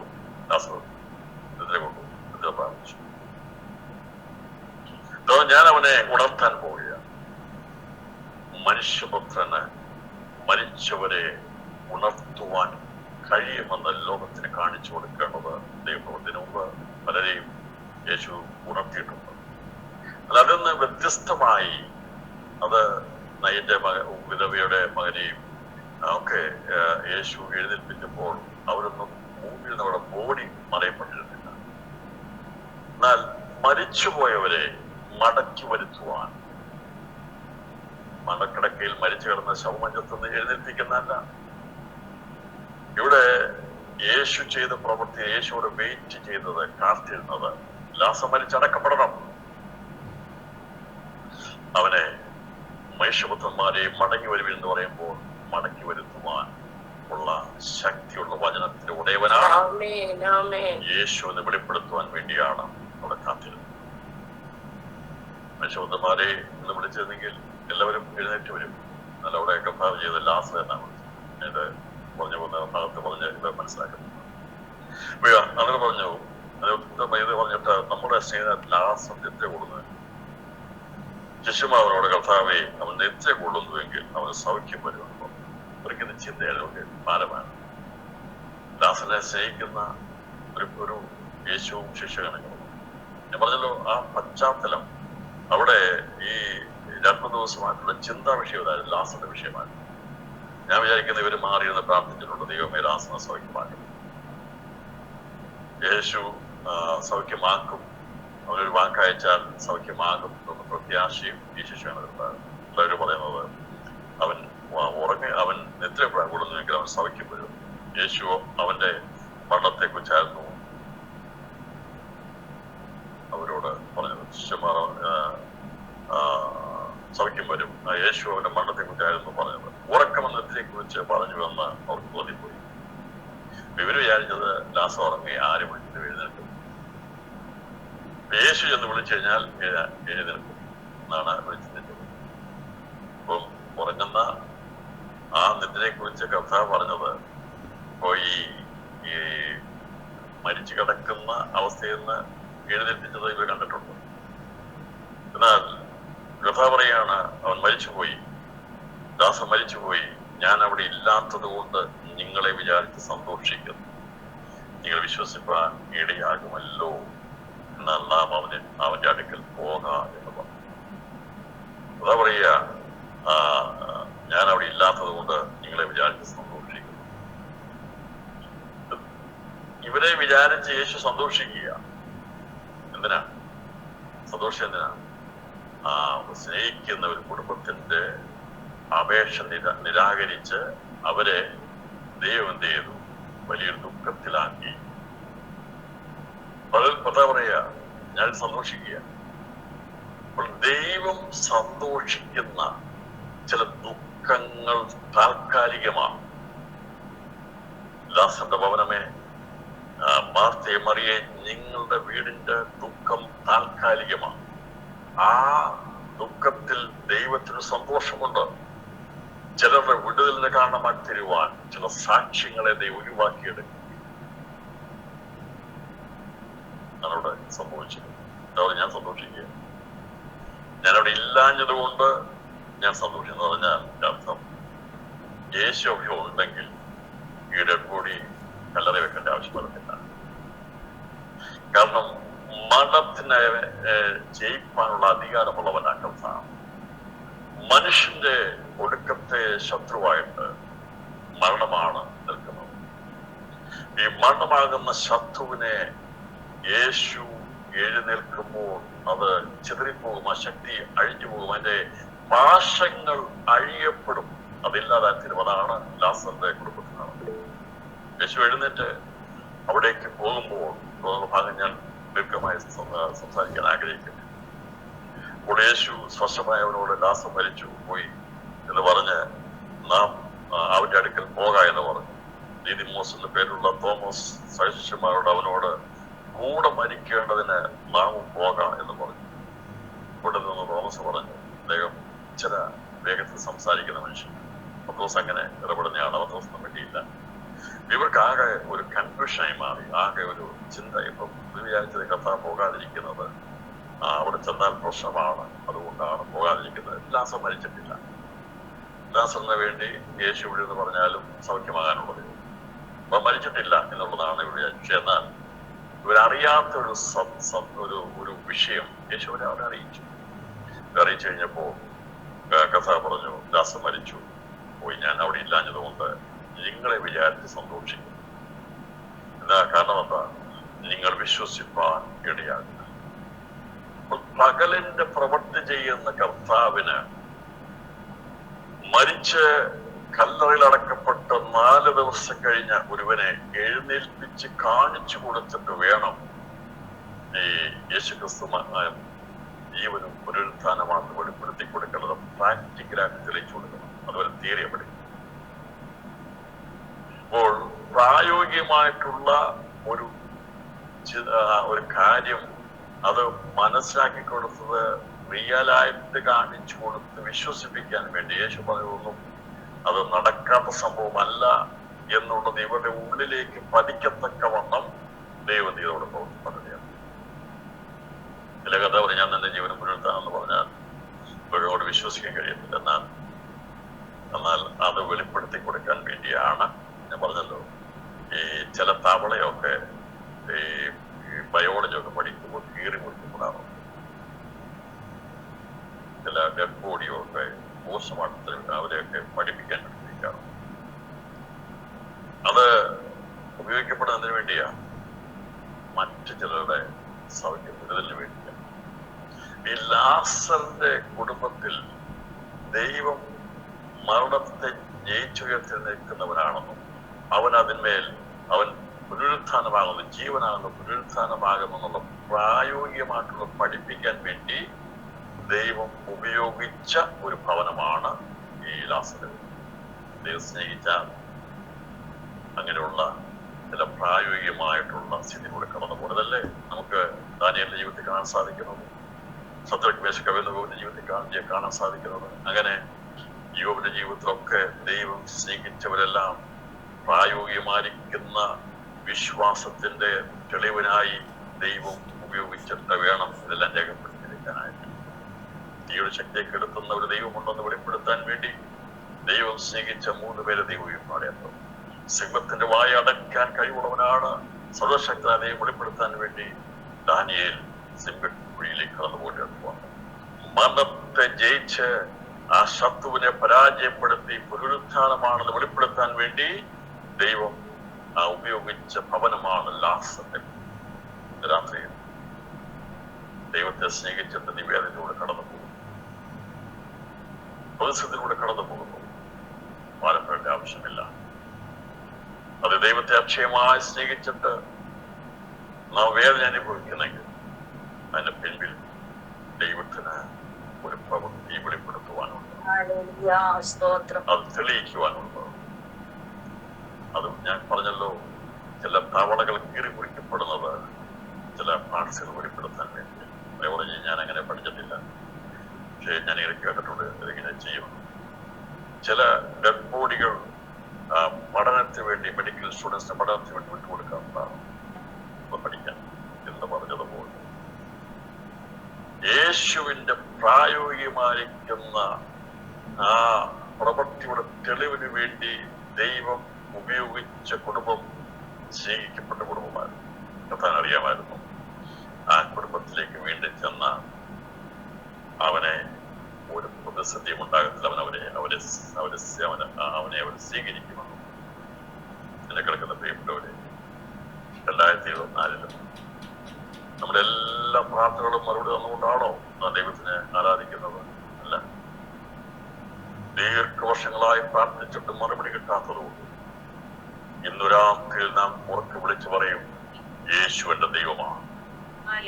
അവർക്ക് പറയാൻ കഴിയും, അതെ, എന്റെ മറുപടികൾ കിട്ടുന്നതുകൊണ്ടല്ല ഞാൻ യേശുവിനെ അംഗീകരിക്കുന്നു. എനിക്ക് മറുപടി ലഭിച്ചിട്ടില്ലെങ്കിലും രാത്രി നാം ഉറക്കം പറയും, രാത്രിയിൽ അത് ശത്രു ശക്തികൾ ക്ഷയിച്ചു പോകട്ടെ, അവർ രചിച്ചു പോകട്ടെ, രാത്രി നാം ഒരുമിച്ച് പറയും, യേശു എന്റെ ദൈവമാ, അവൻ എന്റെ രക്ഷകനാ, അവൻ എന്റെ സകലവുമാ, അവൻ തരുന്നതെനിക്ക് മതി. അവനറിയാം എന്തൊക്കെയാ നൽകേണ്ടത്.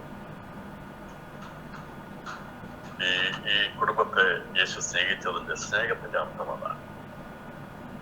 സ്നേഹിക്കുമ്പോൾ നമുക്കറിയാം, പ്രാർത്ഥനയെ കുറിച്ച് പറഞ്ഞ സ്നേഹത്തിൽ ചെന്ന് അമ്മ ചോദിച്ചു കിടന്നു കൊടുത്തില്ല. അത് അണ്ടർസ്റ്റാൻഡിങ് ആണ്. ഈ സ്നേഹമുള്ളവർ തമ്മിൽ വികാരം പറഞ്ഞ് ചെയ്തില്ലെങ്കിൽ അവരുടെ അത് പിണങ്ങത്തില്ല. കാരണം അവർക്കറിയാം അതിനകത്ത് എന്തെങ്കിലും ഒരു കാര്യം കാണുന്നതാണ് താമസിക്കുന്നത്, ചെയ്യാൻ പോകുന്നത്. എന്തെങ്കിലും തർക്കമായ കാര്യമില്ലെങ്കിൽ അവര് ഞാൻ അറിയിക്കുമ്പോൾ എന്നോട് ഇടപെടാതിരിക്കുന്നില്ല. അവർക്കത് അറിയാം. ഈ നമ്മൾ പോയി കുട്ടിപ്പാട്ട് അപേക്ഷിക്കുമ്പോൾ സ്നേഹനാഥന്റെ കൂട്ടത്തിലേക്ക് കുഴപ്പമില്ല, ഇവനെന്ത് ചെയ്തു വിട്ടുകൊടുത്തില്ല, അവിടെ കാണും. ഇവിടെയും തന്നെയാണ് യേശു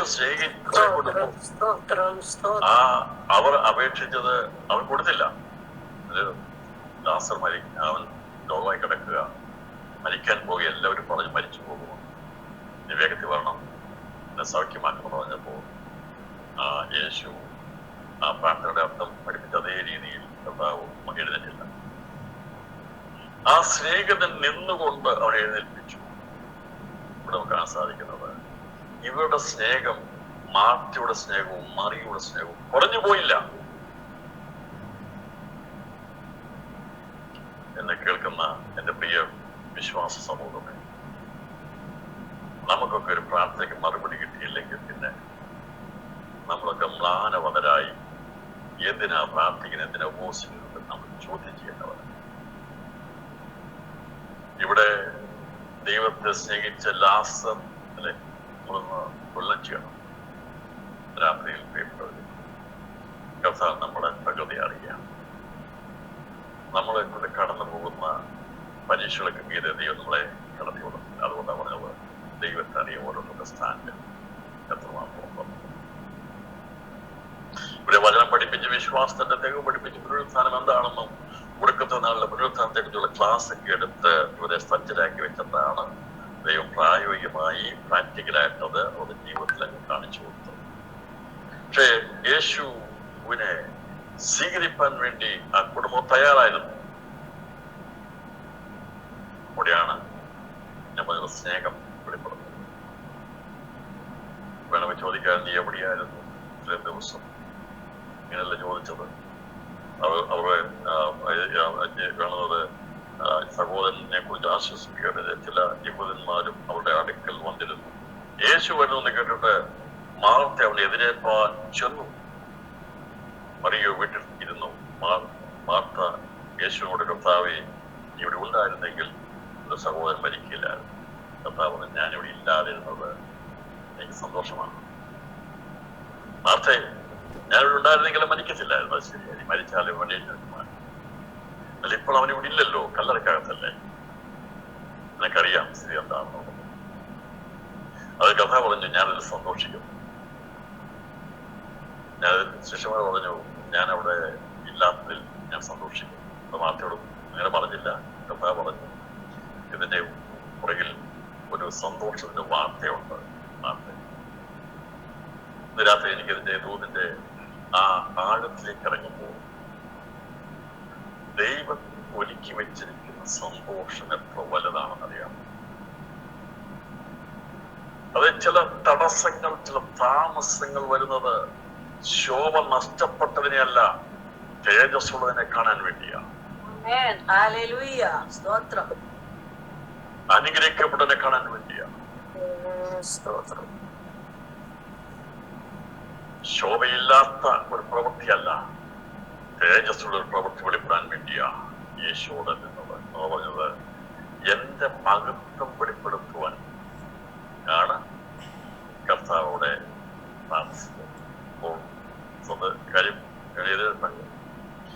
ഏതായാലും ഈ ഒരു വിഷയം നമ്മുടെ കൂടി ആദ്യം എതിരേൽപ്പാൻ ചെന്നത് മാർത്തയായിരുന്നെങ്കിൽ നമുക്ക് കാണാൻ സാധിക്കുന്നത് പിന്നീട് മുഖാന്തരമായി 12-ാം അധ്യായം 12-13 വാക്യങ്ങളൊക്കെ പിറ്റേന്ന് പെരുന്നാൾക്ക് വന്ന ഒരു വലിയൊരു പുരുഷാരം യേശുവിലേക്ക് വരുന്നത് കേട്ടിട്ട് ഈന്തപ്പനയുടെ കുരുത്തോൽ എടുത്തുകൊണ്ട് അവനെ എതിരേൽപ്പാൻ ചെന്നു. അപ്പോൾ ഒരു വ്യക്തി, ഒരു കുടുംബത്തിന്റെ എതിരേൽപ്പിൽ മാറ്റം തീർക്കാൻ ആയിരുന്നില്ല ദൈവം തന്റെ മഹത്വം വെളിപ്പെടുത്താൻ വേണ്ടി കാത്തിരുന്നു. കല്ലെറിയുമെന്ന് പറയുന്ന ഒരു സമൂഹത്തിന്റെ ഇടയിൽ മാർത്ത അവനെ എതിരേൽപ്പൻ. മാർത്ത സ്വഭാവമൊക്കെ മാറിക്കൊണ്ടു. വചനം കേട്ട് കഴിഞ്ഞാൽ എല്ലാവരുടെ സ്വഭാവമൊക്കെ മാറും. കഥാ മുഖത്ത് നോക്കി കാര്യം പറഞ്ഞു, മാർത്ത, നീ ഇങ്ങനെ ഈ 15 ചൊല്ലി വിലപിച്ച് നടന്നിട്ട് കാര്യമൊന്നുമില്ല. ഒന്ന് മതി, വിശ്വാസം വചനം പഠിച്ചാൽ മതി, നേരെയാകും. നമ്മള് ശിരസാപകരി ഉൾക്കൊള്ളു. അടുത്ത ദിവസം മുതൽ ഈ ക്ലാസ് മൊഴി വിളിച്ചിട്ട് അതുകൊണ്ടാണ് കൊടുക്കുന്ന തന്നെ മനസ്സിലായത്. കർത്താവ് ഉള്ളു തുറന്ന് മുഖത്ത് നോക്കി കാര്യം പറയും. മാത്രം പടങ്ങിപ്പോയില്ല. ആകപ്പാടെ വിലപിച്ച് വചനം കേൾക്കുമ്പോൾ സ്വഭാവത്തിന് മാറ്റം വരും. സ്വഭാവം മാറി. പക്ഷെ അല്ലെങ്കിൽ ഇവിടെ ഇങ്ങനെയല്ല സംഭവിക്കേണ്ടത്. ഈ വചനം കേട്ട് ഇവിടെ സ്വഭാവം മാറിയില്ലായിരുന്നെങ്കിൽ മാർത്ത ഇങ്ങനെയല്ല സംസാരിക്കേണ്ടത്. മാർത്ത സംസാരിക്കുന്നത് മറ്റൊരു രീതിയിൽ സംസാരിക്കും. അവിടെ പണ്ടത്തെ രീതിയിലുള്ള നാമം ഉപയോഗിച്ചു. പക്ഷേ ഈ വചനം അകത്തി എന്നപ്പോൾ ഹൃദയത്തിൽ നിറഞ്ഞു കവിഞ്ഞ വചനമുള്ളത് കൊണ്ടാണ് ഇവർക്കും പുനരുത്ഥാനത്തെ കുറിച്ചുള്ള കാര്യങ്ങളെ കുറിച്ചുള്ള അറിവുണ്ടായിരുന്നു. കേൾക്കുന്ന പ്രിയപ്പെട്ടവരെ, സ്വഭാവം മാറണമെങ്കിൽ വചനം ഹൃദയത്തിൽ കാണാൻ പിടിച്ചു വെക്കുകയല്ല. ആ വചനം നമ്മുടെ ഉള്ളിൽ ക്രിയ ചെയ്ത് കഴിഞ്ഞാൽ നമ്മുടെ സ്വഭാവത്തിന് മാറ്റം വരും. 15 വെച്ച് ഓടി നടന്ന മാർത്തയുടെ ജീവിതത്തിൽ ക്രിസ്തുവിന്റെ വചനങ്ങൾ അവരുടെ സ്വഭാവത്തെ രൂപീകരിക്കുവാൻ ഇടയായിട്ട്, അവരുടെ സ്വഭാവത്തിന് മാറ്റം വരുവാൻ ഇടയായിട്ട്, അവിടെ ആകമാനമായ ഒരു മാറ്റം അവരുടെ ജീവിതത്തിൽ ഉണ്ടാകാൻ ഇടയായിട്ട്. നമ്മൾ ഈ വചനം കേൾക്കും തോറും പ്രാർത്ഥിക്കും തോറും നമുക്കൊരു മാറ്റം മാർത്തയെ പോലെ ഉണ്ടാകണം. ഇവിടെ യേശു വരുമ്പോൾ പഴി പറയാൻ വേണ്ടി അങ്ങോട്ട് ചെല്ലുകയല്ല ചെന്നത്, എതിരേൽപ്പാൻ വേണ്ടി ചെന്നു. സഹോദരൻ മരിച്ച് അടക്കപ്പെട്ടിട്ടും താമസിച്ച് 4-ാം ദിവസം വന്ന് യേശുവിന്റെ അടുക്കൽ പഴി പറയാൻ വേണ്ടി ചെന്നില്ല. പരിതാപം പറയാൻ വേണ്ടി ചെന്നില്ല. നീ എവിടെയാണെന്ന് ചോദ്യം ചോദിച്ചില്ല. കാരണം ചോദിക്കാതിരിക്കുന്നതിന് കാരണം യേശു അവളെ സ്നേഹിച്ചിരുന്നു. യേശുവിന്റെ വചനത്തെ അവൾ അംഗീകരിച്ചുകൊണ്ട് അവളെ സ്നേഹിച്ചോട് കുറവിനെ ദൈവം വെളിപ്പെടുത്തി അവളെ സ്വഭാവത്തെ മാറ്റി. രാത്രി കർത്താവെന്ന് ശാസിക്കുന്നത് നമ്മുടെ തലയ്ക്കെണ്ണയാണ്. ദൈവജനത്തിലൂടെ ദൈവദാസന്മാർ, ദൈവമക്കൾ, അറിയാവുന്നവരൊക്കെ നമ്മളോട് നമ്മുടെ കുറവുകൾ വെളിപ്പെടുത്തുമ്പോൾ പണിക്ക് പോരുത്. കൊണ്ടോ ഞാൻ പറഞ്ഞ ചേട്ടൻ മനസ്സിലായല്ലോ, പണിക്ക് പോരുത്. ചില സ്വഭാവത്തെ ദൈവം മാറ്റിയെടുക്കും. ശരിയായ കാര്യങ്ങളെ മനസ്സിലാക്കിയെടുക്കാൻ വേണ്ടിയ ചില ശാസനയൊക്കെ വരുന്നു. നമ്മൾ ഉദ്ദേശിക്കുന്നവരെ എന്നും മകനെ മകളെ എന്ന് വിളിച്ച് നമ്മുടെ പോസിറ്റീവായിട്ടുള്ള കാര്യങ്ങൾ മാത്രമല്ല പറയുന്നത്. നമ്മുടെ ജീവിതത്തിന്റെ കുറവുകളെ വെളിപ്പെടുത്തി മാർത്തയോട് പറഞ്ഞ മാർത്തേ, മറിയ നല്ല അംശം തെരഞ്ഞെടുത്തിന്റെ കാലത്ത് എഴുതുന്ന പഠിക്കുക, നീ അവളെ കണ്ടുപിടിക്കുക, ആർക്കാണ് ഇഷ്ടപ്പെടുക. പക്ഷെ അവർക്കത് മനസ്സിലായി. യേശു പറഞ്ഞത് മനസ്സിലാക്കി. നമുക്കറിയാം ഇവര് ആ കർത്താവിന്റെ വചനത്തിന് മുമ്പാകെ കീഴ്പ്പെട്ടവൾ ഇരുന്നത് കൊണ്ടാണ് അവൾക്ക് യേശുവിനെതിരെ ചെല്ലാൻ സാധിച്ചത്. രാത്രി കാര്യം മനസ്സിലായിരിക്കുന്നത് ക്രിസ്തുവിനെ എതിരേക്കാൻ വേണ്ടി നമുക്ക് ചെല്ലണമെങ്കിൽ യേശു വരുമ്പോൾ അവനെ എതിരേൽക്കാൻ വേണ്ടി നമ്മൾ എടുക്കപ്പെടണം. അവന്റെ വചനം ഐശ്വര്യമായി നമ്മുടെ ഉള്ളിൽ ഉണ്ടായിരിക്കണം. അത് പ്രതിസന്ധി നിറഞ്ഞ, പ്രശ്നം നിറഞ്ഞ, പ്രാർത്ഥനയ്ക്ക് മറുപടി കിട്ടാത്ത, ഒന്നും നടക്കാത്ത ഒരു ജീവിതത്തിന്റെ ഉടമയാണെങ്കിലും രാത്രിയിൽ യേശു വരികയാണെങ്കിൽ അവരെ എതിരേൽപ്പാൻ ഞാനും നിങ്ങളും ഒരുക്കമുള്ളവരായിരിക്കണം. എത്ര പേർക്ക് സന്ദേശം മനസ്സിലായെന്ന് എനിക്കറിയില്ല. അതെ, കർത്താവിനെ ഏത് സമയത്ത് എതിരേൽപ്പാൻ നാം ഒരുങ്ങും. അവനെ എതിരേൽപ്പാൻ ഒരുങ്ങിക്കൊള്ളണം. കാര്യങ്ങളെല്ലാം തീർന്നിട്ട് മക്കളുടെ ജോലിയും വിദ്യാഭ്യാസവും പഠനവും എല്ലാം കഴിഞ്ഞ് അവിടെ നന്മയൊക്കെ അനുഭവിച്ചല്ല കർത്താവിന് വരികയാണെങ്കിൽ അവനെ എതിരേൽപ്പാൻ വേണ്ടി നാം തയ്യാറാകണം. നമ്മൾ പ്രാർത്ഥിക്കുക. ദൈവം വരികയാണെങ്കിൽ നമുക്ക് ഒരുമിച്ച് പോകാം. അതല്ല, കർത്താവ് ആയുസ്സെന്നുണ്ടെങ്കിൽ മക്കളുടെ നന്മ കാണാൻ ദൈവം സമയത്ത് നമുക്ക് എന്തായാലും ദൈവത്തെ എതിരേൽക്കണം. ലാസർ മരിച്ചാലും മാർത്ത വിചാരിച്ചു എനിക്കത് കാര്യമില്ല, അത് പ്രയാസമല്ല. പക്ഷേ എന്റെ ഗുരു, എന്റെ കർത്താവ്, ഞാൻ സ്നേഹിക്കുന്നവർ, എന്നെ സ്നേഹിക്കുന്നവന്റെ ഭവനത്തിലേക്ക് വന്നപ്പോൾ അവൾ ഓടിച്ചെന്നു, മാർത്ത ഓടിച്ചെന്നു. രാത്രി ആ ഒരു സ്നേഹം നമുക്ക് ഉണ്ടായിരിക്കണം. എന്നിട്ട് അവൾ ഓടിച്ചെന്ന് കർത്താവെ, നീ ഇവിടെ ഉണ്ടായിരുന്നെങ്കിൽ എന്റെ സഹോദരൻ മരിക്കില്ലായിരുന്നു, ഇപ്പോഴും നീ ദൈവത്തോട് എന്ത് അപേക്ഷിച്ചാലും എന്നെ തരുമെന്ന് ഞാൻ അറിയുന്നു. ഉള്ള കാര്യം പറഞ്ഞു, നീ എന്ത് അപേക്ഷിച്ചാലും അത് ചെയ്യും. ഇങ്ങനെയാണെങ്കിൽ നമുക്ക് വേണ്ടി സ്വർഗത്തിലിരിക്കുന്ന നമ്മുടെ കർത്താവ്, പിതാവാം ദൈവത്തിൽ വളർത്തുപാർത്തിരിക്കുന്ന കർത്താവ് നമുക്ക് വേണ്ടി അപേക്ഷിച്ചാൽ പിതാവ് അത് നൽകുമെന്ന്. നീ എന്ത് അപേക്ഷിച്ചാലും അത് ദൈവം നിനക്ക് നൽകും. പറഞ്ഞു, ലാസറിന്റെ മരണം അതെനിക്ക് പ്രശ്നമല്ല, വേദനയുണ്ട്. നീ ഈ ഭവനം ഒരു ശത്രുവിന്റെ ആദ്യം എന്ന് പറഞ്ഞാൽ മരണത്തിന്റെ വാസന അവിടെ പരന്നൊരു ഭവനമായിരുന്നു ലാസറിന്റെ വീട്. ആർക്കും ആശ്വസിക്കാൻ കഴിയാത്തൊരു ഭവനമായി ലാസറിന്റെ വീട് മാറി. എന്നാൽ ദൈവം എഴുന്നേറ്റ് അവിടെ എത്തിയപ്പോൾ ആ ഗ്രാമത്തെ യേശു അവിടുന്ന് പുറപ്പെട്ടപ്പോൾ നിമിഷം മുതൽ മാറ്റങ്ങൾ സംഭവിക്കാൻ തുടങ്ങി. രാത്രിയിലും യേശുവിന്റെ സാന്നിധ്യം അനുഭവിക്കുമ്പോൾ ഇന്നുവരെ മാറ്റപ്പെടാതിരിക്കുന്ന വിഷയങ്ങൾക്ക് മാറ്റമുണ്ടാകും. അവിടെ വ്യാപരിച്ചിരുന്ന ദുഃഖം, ഇതെല്ലാം അവിടെ തളം കെട്ടി നിൽക്കുകയാണ്. നിരാശ തളം കെട്ടി നിൽക്കുകയാണ്. ഭാരം തളം കെട്ടി നിൽക്കുകയാണ്. വേർപാടിന്റെ ദുഃഖം വല്ലാതെ അവിടെ പിടിച്ചു മുറുക്കി മരണത്തിന്റെ ആ ശക്തി വലിഞ്ഞു മുറുകി നിൽക്കുന്ന ഒരു അന്തരീക്ഷത്തിലേക്കാണ് യേശു അവിടെ നടത്തുന്നത്. വന്നപ്പോൾ ശത്രുക്കൾ ചിതറിപ്പോകാനിടയായിട്ട് സമയമില്ല. അത്രയും വേഗത്തിൽ കൂടിയ യേശു അവിടേക്ക് വന്നു കഴിഞ്ഞപ്പോൾ അവനെ എതിരേൽക്കുവാൻ വേണ്ടി മാർത്തയ്ക്ക് ഓടിച്ചെന്നു. മറിയ അടുത്ത് അതേ സെന്റൻസ് പറഞ്ഞു. ഇവിടെ മാർത്ത പഠിച്ച കാര്യങ്ങളെ അവൾ അവിടെ ഉരുവിട്ടു. ഈ ക്ലാസ് പങ്കെടുത്ത മാർത്ത അത് ഉള്ളിൽ ഗ്രഹിച്ചിട്ട് എന്തൊക്കെയാ പറഞ്ഞതെന്നുള്ളത് നമ്മളൊക്കെ വർഷങ്ങളോളം ബൈബിൾ ക്ലാസ് പഠിച്ചാലും വചനം പഠിച്ചാലും അത് ഉള്ളിലില്ലാത്തതുകൊണ്ടാണ് സന്ദർഭങ്ങൾ എടുക്കാൻ കഴിയാതെ പോകുന്നത്. പറഞ്ഞു, യേശുവോട് നിന്റെ സഹോദരൻ ഉയർത്തി നിൽക്കുമെന്ന് പറഞ്ഞു. മാർത്ത അവനോട്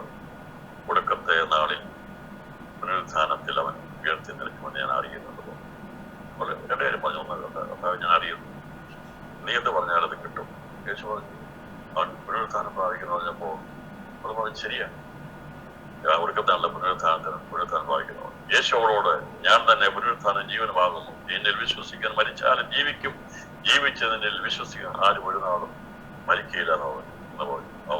അവൾ അവനോട് കർത്താവേ ലോകത്ത് വരുവാനുള്ള ദൈവത്തിനായ ക്രിസ്തു നീ തന്നെ എന്ന് ഞാൻ വിശ്വസിച്ചിരിക്കുന്നു പറഞ്ഞിട്ട് പോയി.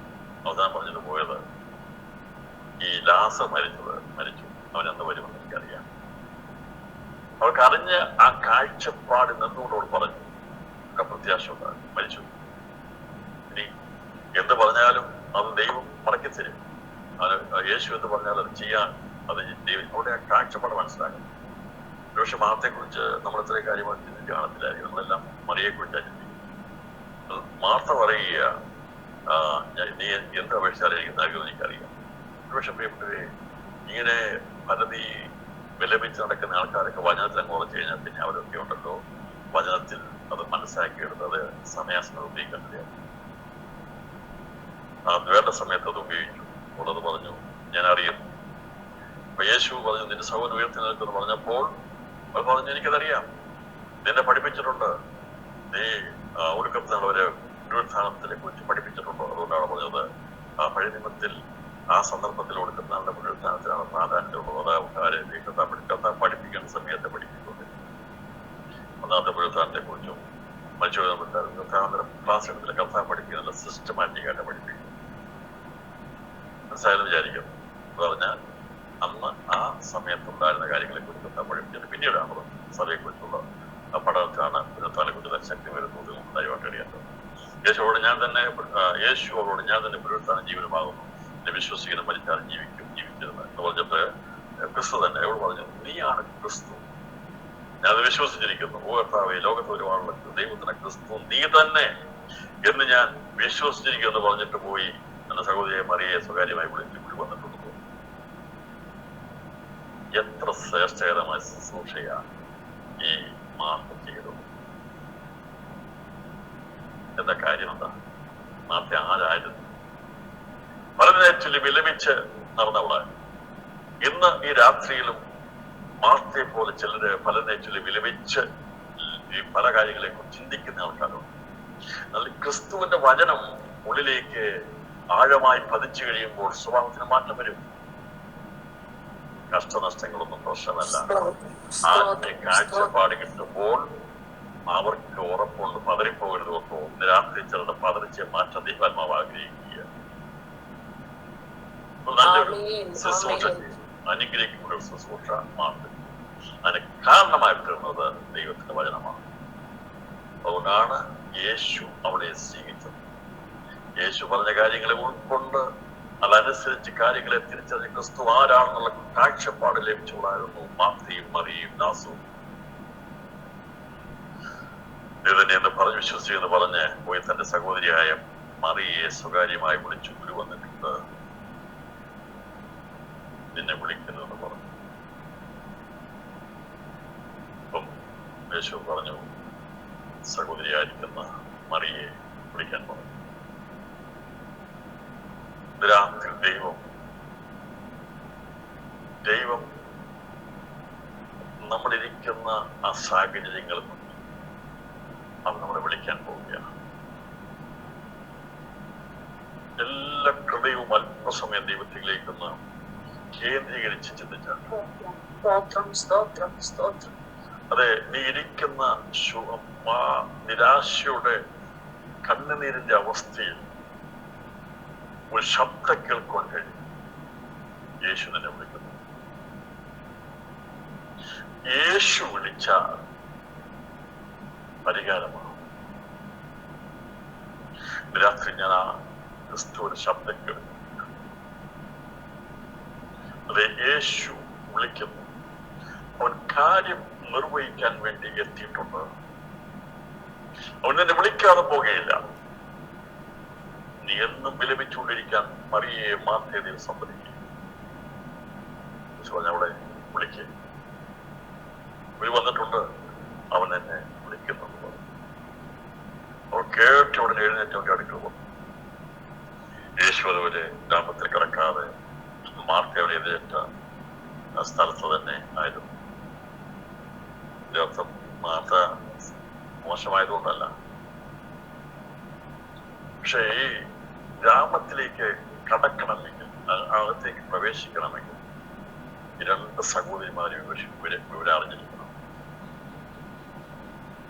അവര് ആ കുടുംബം അവിടെ അറിയപ്പെടുന്ന മാന്യതയുള്ള ഒരു കുടുംബമായിരുന്നു. മാർത്തയും മറിയും ലാസറും അറിയപ്പെടുന്ന മാന്യതയുള്ള ഒരു കുടുംബമായിരുന്നു. അവളും എതിരേറ്റ സ്ഥലത്ത് തന്നെ ആയിരുന്നു. വീട്ടിൽ അവളോടുകൂടെ വരുന്ന അവളെ ആശ്വസിപ്പിക്കുന്ന സഹോദരന്മാർ വലിയ വേഗം എഴുന്നേറ്റ് പോകുന്നത് കണ്ടിട്ട് അവൾ കല്ലറയ്ക്കൽ കടവാൻ പോകുന്നു വിചാരിച്ച് പിടിച്ചു. യേശു ഇരിക്കുന്നിടത്ത് മറിയ എത്തി അവനെ കണ്ടിട്ട് അവന്റെ കാൽ കെട്ടു. യേശു ആ ഗ്രാമത്തിൽ ചെന്ന് അവിടെ ഇരുന്നു. അവിടുന്ന് ബേഥാനിയിൽ നിന്ന് പുറപ്പെട്ട് യേശു ഗ്രാമത്തിൽ കടക്കാതെ ഇരിക്കുക. അവിടുന്ന് യേശു എഴുന്നേൽക്കണമെങ്കിൽ മറിയ കൂടി വരണം. മാർത്ത വളരെ വേഗത്തിൽ ചെന്ന് യേശുവിനെ സ്വീകരിച്ച് ആ ഗ്രാമത്തിന്റെ വാതിക്കൽ വഴി എത്തി യേശുവോട് ഇരിക്കുക. കേൾക്കുന്ന പ്രിയപ്പെട്ടവരെ, ദൈവം അവിടെ ഇരിക്കുകയാണ്. പ്രവർത്തിപ്പാൻ വന്നവൻ അവിടുന്ന് എഴുന്നേൽക്കണമെങ്കിൽ ആ കുടുംബത്തിൽ എഴുന്നേൽക്കേണ്ടവർ അവന്റെ അടുത്ത് വരേണ്ടവർ അടുത്ത് വരണം. മറിയ കൂടി അവിടെ എത്തിയ ശേഷമായി അവർ വന്ന് സാഷ്ടാംഗം വീണു. വന്ന് ഗ്രാമത്തിൽ എതിരേറ്റ സ്ഥലത്തായിരുന്നു. കല്ലറയ്ക്കൽ അവളെന്ത് ചെയ്തു? കർത്താവേ, നീ ഇവിടെ ഉണ്ടായിരുന്നുവെങ്കിൽ മറിയ പെഞ്ഞെന്നാല് എനിക്ക് സ്ഥലത്ത് മറിയ എത്തി അവനെ കണ്ടിട്ട് അവന്റെ കാൽക്കൽ വീണു. കർത്താവേ, നീ ഇവിടെ ഉണ്ടായിരുന്നുവെങ്കിൽ എന്റെ സഹോദരൻ മരിക്കുകയില്ലായിരുന്നു എന്ന് പറഞ്ഞു. രണ്ടുപേരും ഒരേ സ്റ്റാൻഡേർഡ് പഠിക്കുന്നവരാണ്. കാര്യങ്ങൾ അറിയാനുള്ള കഴിവ് ദൈവം മാർത്തയ്ക്ക് കൊടുത്തു. മനസ്സിലായ ക്രിസ്തുവാണ്. എന്നാൽ മറിയയ്ക്ക് മാർത്തയേക്കാൾ ദൈവവചനത്തിന്റെ ആഴമറിയാമായിരുന്നു.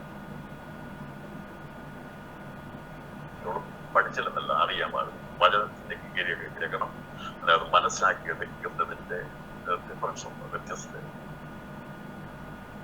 നമ്മൾ ചെന്ന് കാൽക്കൽ വീണു. കർത്താവേ, നീ ഇവിടെ ഉണ്ടായിരുന്നുവെങ്കിൽ എന്റെ സഹോദരൻ രണ്ടുപേരും ഒരേ കാര്യം എന്ന് പറഞ്ഞാണ് ഇവര് കരയുന്നത്. ഈ വീട്ടിലെ കരച്ചിലിതാണ്. ലാസർ മരിച്ചവനെ 4 ദിവസമായിട്ട് ഈ വീട്ടിൽ പറയുന്നത്. യേശു ഉണ്ടായിരുന്നെങ്കിൽ ലാസർ മരിക്കില്ലായിരുന്നു. ആ വിശ്വാസ കുടുംബത്തിന്റെ പ്രത്യാശയുടെ വാക്കുകളായിരുന്നു. യേശു ഇവിടെ ഉണ്ടായിരുന്നെങ്കിൽ എന്റെ സഹോദരൻ മരിക്കയില്ലെന്ന് മാർത്ത പറഞ്ഞു. അതേ സെന്റൻസ് തന്നെ ആവർത്തിച്ച് മറിയം പറഞ്ഞപ്പോൾ ഇവർ തമ്മിൽ പറഞ്ഞ് കരഞ്ഞുകൊണ്ടിരുന്നത്, യഹൂദന്മാർ കേട്ടുകൊണ്ടിരുന്നത്, യേശു ഇവിടെ ഉണ്ടായിരുന്നെങ്കിൽ എന്റെ സഹോദരൻ ലാസർ മരിക്കില്ല. ക്രിസ്തുവിനെ കുറിച്ചുള്ള സാക്ഷ്യമാണ് ലാസറിന്റെ മരണത്തെങ്കിലും അവർ ഒരുവിട്ടുകൊണ്ടിരിക്കുന്നത്. അതേ സെന്റൻസ് തന്നെ ഒരുമിച്ച് പറഞ്ഞപ്പോൾ ആ വീട്ടിൽ ഈ സഹോദരിമാർ പറഞ്ഞ കാര്യം അത് തന്നെയാണ്. അവരുടെ വിശ്വാസം ഒന്ന് തന്നെയാണ്. യേശു ഇവിടെ ഉണ്ടായിരുന്നെങ്കിൽ, അങ്ങനെയാണെങ്കിൽ യേശു വന്നാൽ അവൻ വന്നാൽ കാര്യങ്ങളെ നിർവഹിക്കും. മനസ്സിലായി. യേശു വന്നിട്ടുണ്ട്. യേശു വന്നതുകൊണ്ട് ഇനി എന്താണ് സംഭവിക്കുന്നുള്ളത് അവർക്ക് ആഗ്രഹത്തോടെ അവർ കാത്തിരിക്കുക. ക്രിസ്തു രാത്രിയിൽ ഞാന് ഈ പശ്ചാത്തലത്തിൽ നിന്നുകൊണ്ട് സംസാരിക്കുമ്പോൾ യേശു ഇരിക്കുന്നിടത്ത് എഴുന്നേറ്റ്, ആ ബേഥാനിയിൽ നിന്ന് എഴുന്നേറ്റ് ഈ യോർദാന് അക്കരെയുള്ള ഉള്ള സ്ഥലത്ത് ബേഥാനിയിൽ ലാസറിന്റെ ഭവനത്തിൽ ആ ഗ്രാമത്തിലെത്തി. അവിടെ യേശു ഇരിക്കുകയാണ്. മറിയ കൂടി എത്തിയ ശേഷമായി അവിടുന്ന് യേശു എഴുന്നേൽക്കുവാൻ ഇടയാറ്റു. അവൻ എഴുന്നേറ്റ് അവളോട് കൂടെ ഈ ലാസറിന്റെ ഭവനത്തിലേക്ക് വരിക. എങ്കിൽ നീ എന്റെ സുഖം മരിക്കലായിരുന്നു പറഞ്ഞു. അവൾ കരയുന്ന അവളോട് കൂടെ വന്ന യുവതന്മാർ കരയുന്നതും യേശു എന്നിട്ട് ഉള്ളെന്നത് കരയും. അവനെ വെച്ചത് എവിടെ എന്ന് ചോദിച്ചു. ഈ യുവതന്മാരും മറിയുടെ പിന്നാലെ കരയാൻ വേണ്ടി പോവുകയാണെന്നുള്ള ചിന്തയോടുകൂടി അവർ പോയി. പക്ഷെ ഈ പോക്ക് കരയാൻ വേണ്ടിയായിരുന്നില്ല, അവിടെ കരച്ചിൽ മാറാൻ വേണ്ടിയുള്ള യാത്രയായിരുന്നു. രാത്രിയിൽ പല പ്രാവശ്യം പ്രാർത്ഥിച്ചെഴുന്നേറ്റിട്ട് കരഞ്ഞുകൊണ്ട് കാര്യം നടന്നിട്ടില്ലല്ലോ എന്ന് പറഞ്ഞുകൊണ്ട് ഈ പല ആവർത്തി എഴുന്നേറ്റ് പോയിട്ടുണ്ട്. പലരും നിനക്ക് വേണ്ടി പ്രാർത്ഥിച്ചിട്ടും ആശ്വസിപ്പിച്ചിട്ടും ആ വിഷയങ്ങൾ മറുപടി കിട്ടിയിട്ടില്ല. എന്നാൽ ഇന്ന് രാത്രി സന്ദേശം കേൾക്കുമ്പോൾ നീ അന്ന് പ്രാർത്ഥനാപ്പായിൽ എഴുന്നേറ്റ് പോയതുപോലെ അല്ല, ഇന്ന് രാത്രിയിൽ നീ ചെല്ലുന്നത് നമ്മുടെ പ്രശ്നങ്ങളെ പരിഹരിക്കുന്ന യേശുവിന്റെ അടുക്കിലേക്കാണ്. അവൾ കരയാൻ വേണ്ടിയല്ല യേശു അടുക്കിലേക്ക് പറഞ്ഞതിനർത്ഥം ഭൗമികമായിരിക്കുന്ന ദൈവത്തിന്റെ ദുഃഖത്തിന്റെ വിഷമത്തോടുകൂടി നേരിട്ട് അറിയിക്കേണ്ട അടുത്തേക്ക് വരികയാണ്. ഇതുവരെ പ്രാർത്ഥന മുറിയിലുള്ള പ്രാർത്ഥനയായിരുന്നു, സാക്ഷ്യമായിരുന്നു, പറച്ചിലായിരുന്നു. എന്നാൽ ആരെയാണോ കാത്തിരുന്നത് അവനവിടെ എത്തിച്ചേരുവാൻ ഇടയാക്കുന്നു, ആ ഗ്രാമത്തിൽ എത്തിച്ചേരുവാൻ ഇടയാക്കുന്നു. ഈ യേശുവിനെ സ്വീകരിച്ചുകൊണ്ട് ലാസന്റെ അടുത്തേക്ക് എത്തിക്കേണ്ട ദൗത്യമാണ് മറിയേറ്റെടുക്കുന്നത്. രാത്രിയിൽ പ്രാർത്ഥനയുടെ ഐക്യതയിൽ ചില വിഷയങ്ങളെ പരിഹരിക്കപ്പെടാൻ പോവുകയാണ്. കരങ്ങൾ കോർത്ത് പ്രാർത്ഥിക്കാമെങ്കിൽ ദിവസങ്ങളിൽ നടക്കാതിരിക്കുന്ന ചില വിഷയങ്ങൾ നടക്കുമെന്ന് ഞാൻ ആത്മാവിൽ അറിയിക്കുകയാണ്. അവൾ കടന്നുപോയത് കരഞ്ഞുകൊണ്ടാ പോയത്. പക്ഷേ അവൾക്കറിയാമായിരുന്നു എന്റെ യേശു വന്നതുകൊണ്ട് അതിനൊരു പരിഹാരമുണ്ടാകുമെന്ന്. എത്ര പേർ വിശ്വസിക്കുന്നു? യേശു എന്റെ അടുക്കൽ വന്നിരിക്കുന്നതുകൊണ്ട്, എതിരാത്തിൽ അവന്റെ സാന്നിധ്യം എന്റെ അടുക്കലുള്ളതുകൊണ്ട് എന്റെ വിഷയം അവൻ എങ്ങനെയും പരിഹരിക്കും. ഏത് വിധത്തിലും യേശു പരിഹരിക്കും. അവന്റെ അടുക്കലേക്കാണ് നാം അടുത്ത് വന്നിരിക്കുന്നത്. യേശു ഉള്ളതുകൊണ്ട് കലങ്ങി അവനെ വെച്ചത് എവിടെ എന്ന് ചോദിച്ചു. കർത്താവെ വന്ന് കാണുക എന്ന് അവനോട് പറഞ്ഞു. യേശു കണ്ണുനീർ വാർത്തു. അതെ, കരഞ്ഞുകൊണ്ട് യേശു അവിടേക്ക് ആ കല്ലറയെ അടുത്തേക്ക് പോവുകയാണ്. യേശു കണ്ണുനീർ വാർത്തു. കരയുന്നതോടുകൂടി കരയുന്നവൻ സന്തോഷിക്കുന്നതോടെ സന്തോഷിക്കുക. കണ്ണുനീരിനെ സന്തോഷമാക്കി മാറ്റണമെങ്കിൽ നമ്മുടെ കർത്താവ് നമ്മളോടുകൂടി ആ വിഷയത്തിൽ കരഞ്ഞുകൊണ്ടിരിക്കുക. രാത്രി നീ ഒറ്റക്കല്ല കരയൽ, സ്വർഗത്തിനും ആ ദുഃഖമുണ്ട്. മാർത്തയെ നിങ്ങളുടെ ദുഃഖത്തിൽ പങ്കുചേരുന്നവനാ കർത്താവ്. ഇതിന്റെ ആഴം മനസ്സിലാക്കണം. കോടിക്കണക്കിന് വിശുദ്ധന്മാരുടെ കാര്യങ്ങൾ, അത് തടസ്സങ്ങൾ വരുമ്പോൾ, അതിന് ബുദ്ധിമുട്ട് വരുമ്പോൾ സ്വർഗത്തിലും അവന്റെ ഉള്ളിൽ വേദനയുണ്ട്. നമ്മളെ ഓർത്ത് വേദനപ്പെടുന്നൊരു പിതാവ് സ്വർഗത്തിലുണ്ട്. ഞാനും നിങ്ങളും കരയുമ്പോൾ അവൻ കൂടെ കരയുന്നവനാണ്. കണ്ണുനീരെല്ലാം തുടയ്ക്കുന്ന ഒരു ദിവസം, കണ്ണുനീരെല്ലാം മാറ്റപ്പെടുന്ന ഒരു ദിവസം കൂടെ കരഞ്ഞ് യേശു കൂടെ കരഞ്ഞു. അവരോട് കൂടെ കരഞ്ഞ് ആ വിഷയത്തിന്റെ അർത്ഥം നമ്മുടെ കണ്ണുനീർ കണ്ടിട്ട് നിങ്ങളോട് സഹഭാവം കാണിക്കുന്നത്. അതേ നിന്റെ മകനോ മകളോ വേദനയുടെ പുളയെന്ന് കാണുമ്പോൾ അവർ കരയുമ്പോൾ കൂടെ കരയുന്ന മാതാവിന്റെ കരഞ്ഞിട്ടില്ലേ? നിങ്ങളുടെ വേദനകൾ കരഞ്ഞിട്ടില്ലേ? ഫലപ്പെട്ട് കരഞ്ഞിട്ടില്ലേ?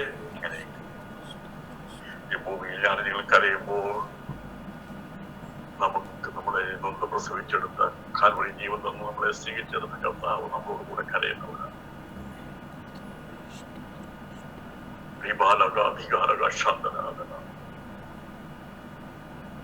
കരയുന്നതോട് കരയുന്നവൻ, വേദനപ്പെടുന്നവരുടെ വേദന കണ്ടിട്ട് മാറിപ്പോകുന്നതല്ല. പ്രശ്നം പരിഹരിക്കുവാൻ യേശു വന്നപ്പോൾ യേശുവിടെ വലിയ പ്രശംസയല്ല നടത്തിയത്. ഞാനിപ്പോൾ ഒരു എഴുന്നേൽപ്പിക്കുന്നു എന്നല്ല പറഞ്ഞു. അത് പറയേണ്ട സമയത്ത് ചെയ്യേണ്ട സമയത്ത് ചെയ്യണം. അതായത് രാത്രിയിൽ പ്രിയപ്പെട്ടവര്, നമുക്ക് കർത്താവിനായി കാത്തിരിക്കാം. അവൻ നമ്മുടെ അരികിൽ വന്നു കഴിഞ്ഞാൽ അവൻ അറിയാം നമ്മുടെ അവസ്ഥ എന്താണ്. അവൻ നമ്മോട് കൂടെ കരയുന്നവനാണ്. അതാണ് ദുഃഖത്തിൽ പങ്കുചേരുക എന്ന് പറയുന്നത്. വാക്കുകൊണ്ട് മാത്രമല്ല യേശു നമ്മളോട് ചേരുന്നത്, നമ്മുടെ ജീവിതത്തിന്റെ ഭാഗമായി ക്രിസ്തു നമ്മളോട് കൂടെയുണ്ട്. കണക്കതുപോലെ കണ്ടത് വാർത്തു കേൾക്കുന്നമാർ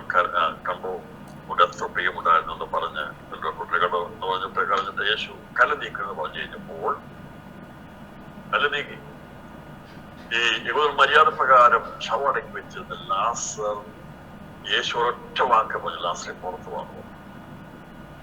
അകത്ത് വെച്ചവർക്ക് ഇനി ഒരിക്കലും ഇവൻ പുറത്തു വരുന്ന കാണാൻ സാധിക്കുന്നു വിചാരിച്ചത്. അവിടെ തീർന്നു വിചാരിച്ചത്. 4 ദിവസം കഴിഞ്ഞു മരണത്തിന്റെ വാസന അത് നാറ്റമായി അവിടെ വ്യാപരിക്കുക. എന്നാൽ ദൈവം എഴുന്നേറ്റ് അവിടെ കല്ലറക്കിലെത്തിയപ്പോൾ ജീവന്റെ വാസന അവിടെ വ്യാപരിപ്പനിടയാക്കും. അവരുടെ ജീവന്റെ വചനം അവിടേക്ക് വ്യാപരിച്ചപ്പോൾ അതിന്റെ അകത്തുണ്ടായിരുന്ന വ്യക്തി ജീവൻ പ്രാപിച്ച് ആ ഗുഹയ്ക്കുള്ളിൽ നിന്ന് വെളിയിൽ വരുവാൻ ഇടയാക്കും.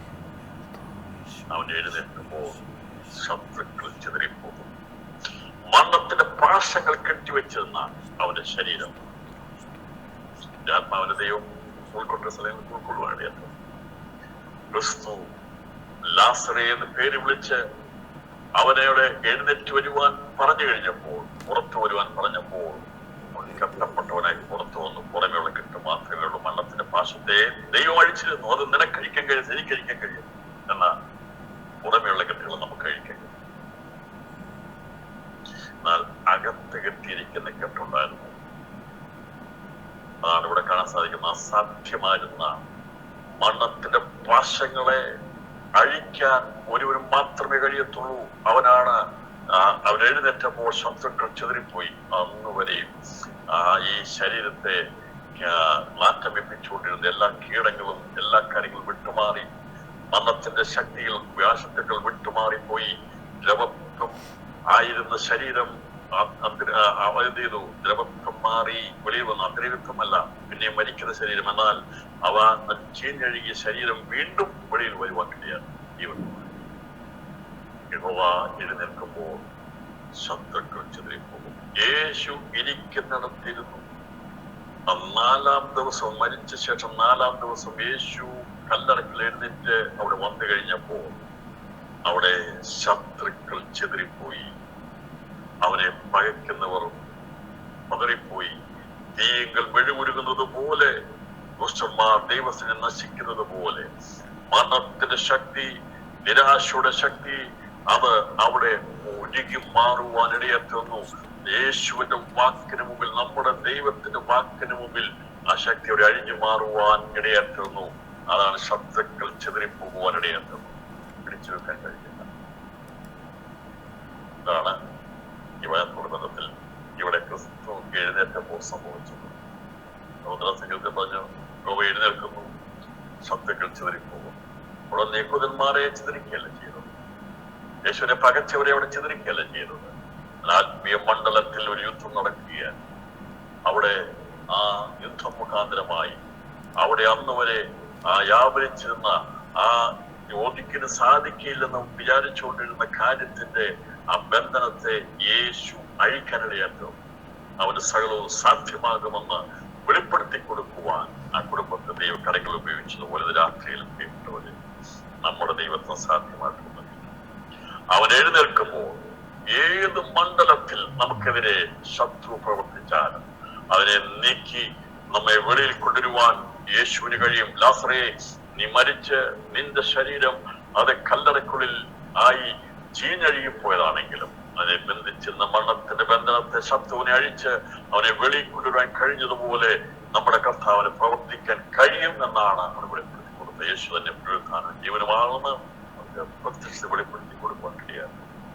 അത് മുഖാന്തരമായി മാർത്തയും മറിയയും മാത്രമല്ല, ആ ഗ്രാമം മാത്രമല്ല, യെരൂശലേമിൽ വന്ന സകല ജനവും ഒരുമിച്ച് യേശുവിനെ എതിരേൽക്കത്തക്കവണ്ണം അവിടെ ഒത്തുകൂടുവാനിടയായിരുന്നു. കേൾക്കുന്ന പ്രിയപ്പെട്ട കർത്താവ് എഴുന്നേറ്റാൽ, അവൻ എഴുന്നേറ്റാൽ അവിടെ ദൈവത്തിന്റെ മഹത്വം വെളിപ്പെടുവാനിടയായിരുന്നു. അതെ, നമ്മുടെ കർത്താവ് എഴുന്നേറ്റ് നമുക്ക് വേണ്ടി ഇന്ന് രാത്രി നമ്മുടെ അടുക്കൽ വന്ന്, അതെ, എവിടെയാണ് നിന്റെ വിഷയം, എവിടെയാണ് നിന്റെ ഭാരം എന്ന് ചോദിക്കുന്ന കർത്താവിന്റെ അടുക്കൽ ഇന്ന് രാത്രി നീ പറ, കർത്താവേ, ഇതാണ് എന്റെ വിഷയം, ആ വിഷയത്തെ എന്ന് പരിഹരിക്കണം. എത്രവെക്കെന്ന് പറയാൻ സാധിക്കും, കർത്താവേ, ഇതാണ് എന്റെ വിഷയം, എന്റെ ഭാരം ഇതാണ്, എന്റെ വിഷയം എന്ന് എനിക്കറിയാം, എങ്കിലും ഞാനെന്ന് രാത്രി നീ ചോദിക്കുമ്പോൾ ഉരുപിടിക്കുകയാണ്, എന്റെ വിഷയം ഇതാണ്, അതിനെ പരിഹരിക്കാൻ നിനക്ക് കഴിയും. കർത്താവ് സകല ബന്ധനങ്ങളെ അഴിക്കുന്നവനാണ്, അവൻ മനുഷ്യരെ ഉയർപ്പിക്കുന്നവനാണ്. 4 ദിവസമായി ലാസറിനെ എഴുന്നേൽപ്പിച്ച് നാറ്റം മാറ്റി ജീവന്റെ വാസന പരത്തി അവിടെ വ്യാപരിച്ചത് ശത്രുവിന്റെ സകല ശക്തികളെയും നീക്കി ആ മരണ വീട് ജീവന്റെ വാസനയുടെ ഭവനമാക്കി മാറ്റിയ ദൈവശക്തി ഇന്ന് രാത്രിയിൽ വ്യാപരിക്കുന്നു. കരങ്ങളോട് ദൈവത്തിന് സ്തോത്രം ചെയ്യാം. എല്ലാ കരങ്ങളോട് ദൈവത്തിന് സ്തോത്രം ചെയ്ത മറ്റൊരു ഭാഗം വേഗത്തിൽ ചിന്തിക്കാം. നമ്മുടെ കർത്താവായ യേശു ക്രിസ്തുവിനെ പിടിക്കുന്നതിന് മുമ്പായി അവനെ കൊല്ലുവാൻ അവർ ആലോചിച്ചത്. കഴിഞ്ഞ് കഴിഞ്ഞിട്ട് അവരെ കൊല്ലാൻ വേണ്ടി പിന്നെ കല്ലറിയാ വിചാരിച്ചത്. ലോകം അവന്റെ പിന്നാലെ പോയി അവനെ കൊല്ലണമെന്ന് വിചാരിച്ചു. എന്നാൽ യേശു ഗത്സമന തോട്ടത്തിൽ നിന്ന് ശിഷ്യന്മാരോട് പറഞ്ഞു, നമുക്ക് പോകാൻ സമയമാണ്, എഴുന്നേൽപ്പീൻ, നാം പോകാം എന്ന് പറഞ്ഞുകൊണ്ട് യേശു ശിഷ്യന്മാരുമായി ഗത്സമനയിൽ എഴുന്നേൽക്കൊണ്ടടിയാട്ടു. ദൈവം എഴുന്നേൽക്കുമ്പോൾ ശത്രുക്കൾ ചിതറിപ്പോയി. 26 അധ്യായം അതിന്റെ 46 വാക്യം.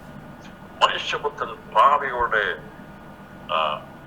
കൈകളിൽ ഏൽപ്പിക്കപ്പെടുന്നു, എഴുന്നേൽപ്പീൻ, നാം പോകാം, ഇതാ എന്നെ കാണിച്ചു കൊടുക്കുന്നവൻ അടുത്തിരിക്കുന്നത്. യേശു ഗത്സമനയിൽ പ്രാർത്ഥിച്ചു.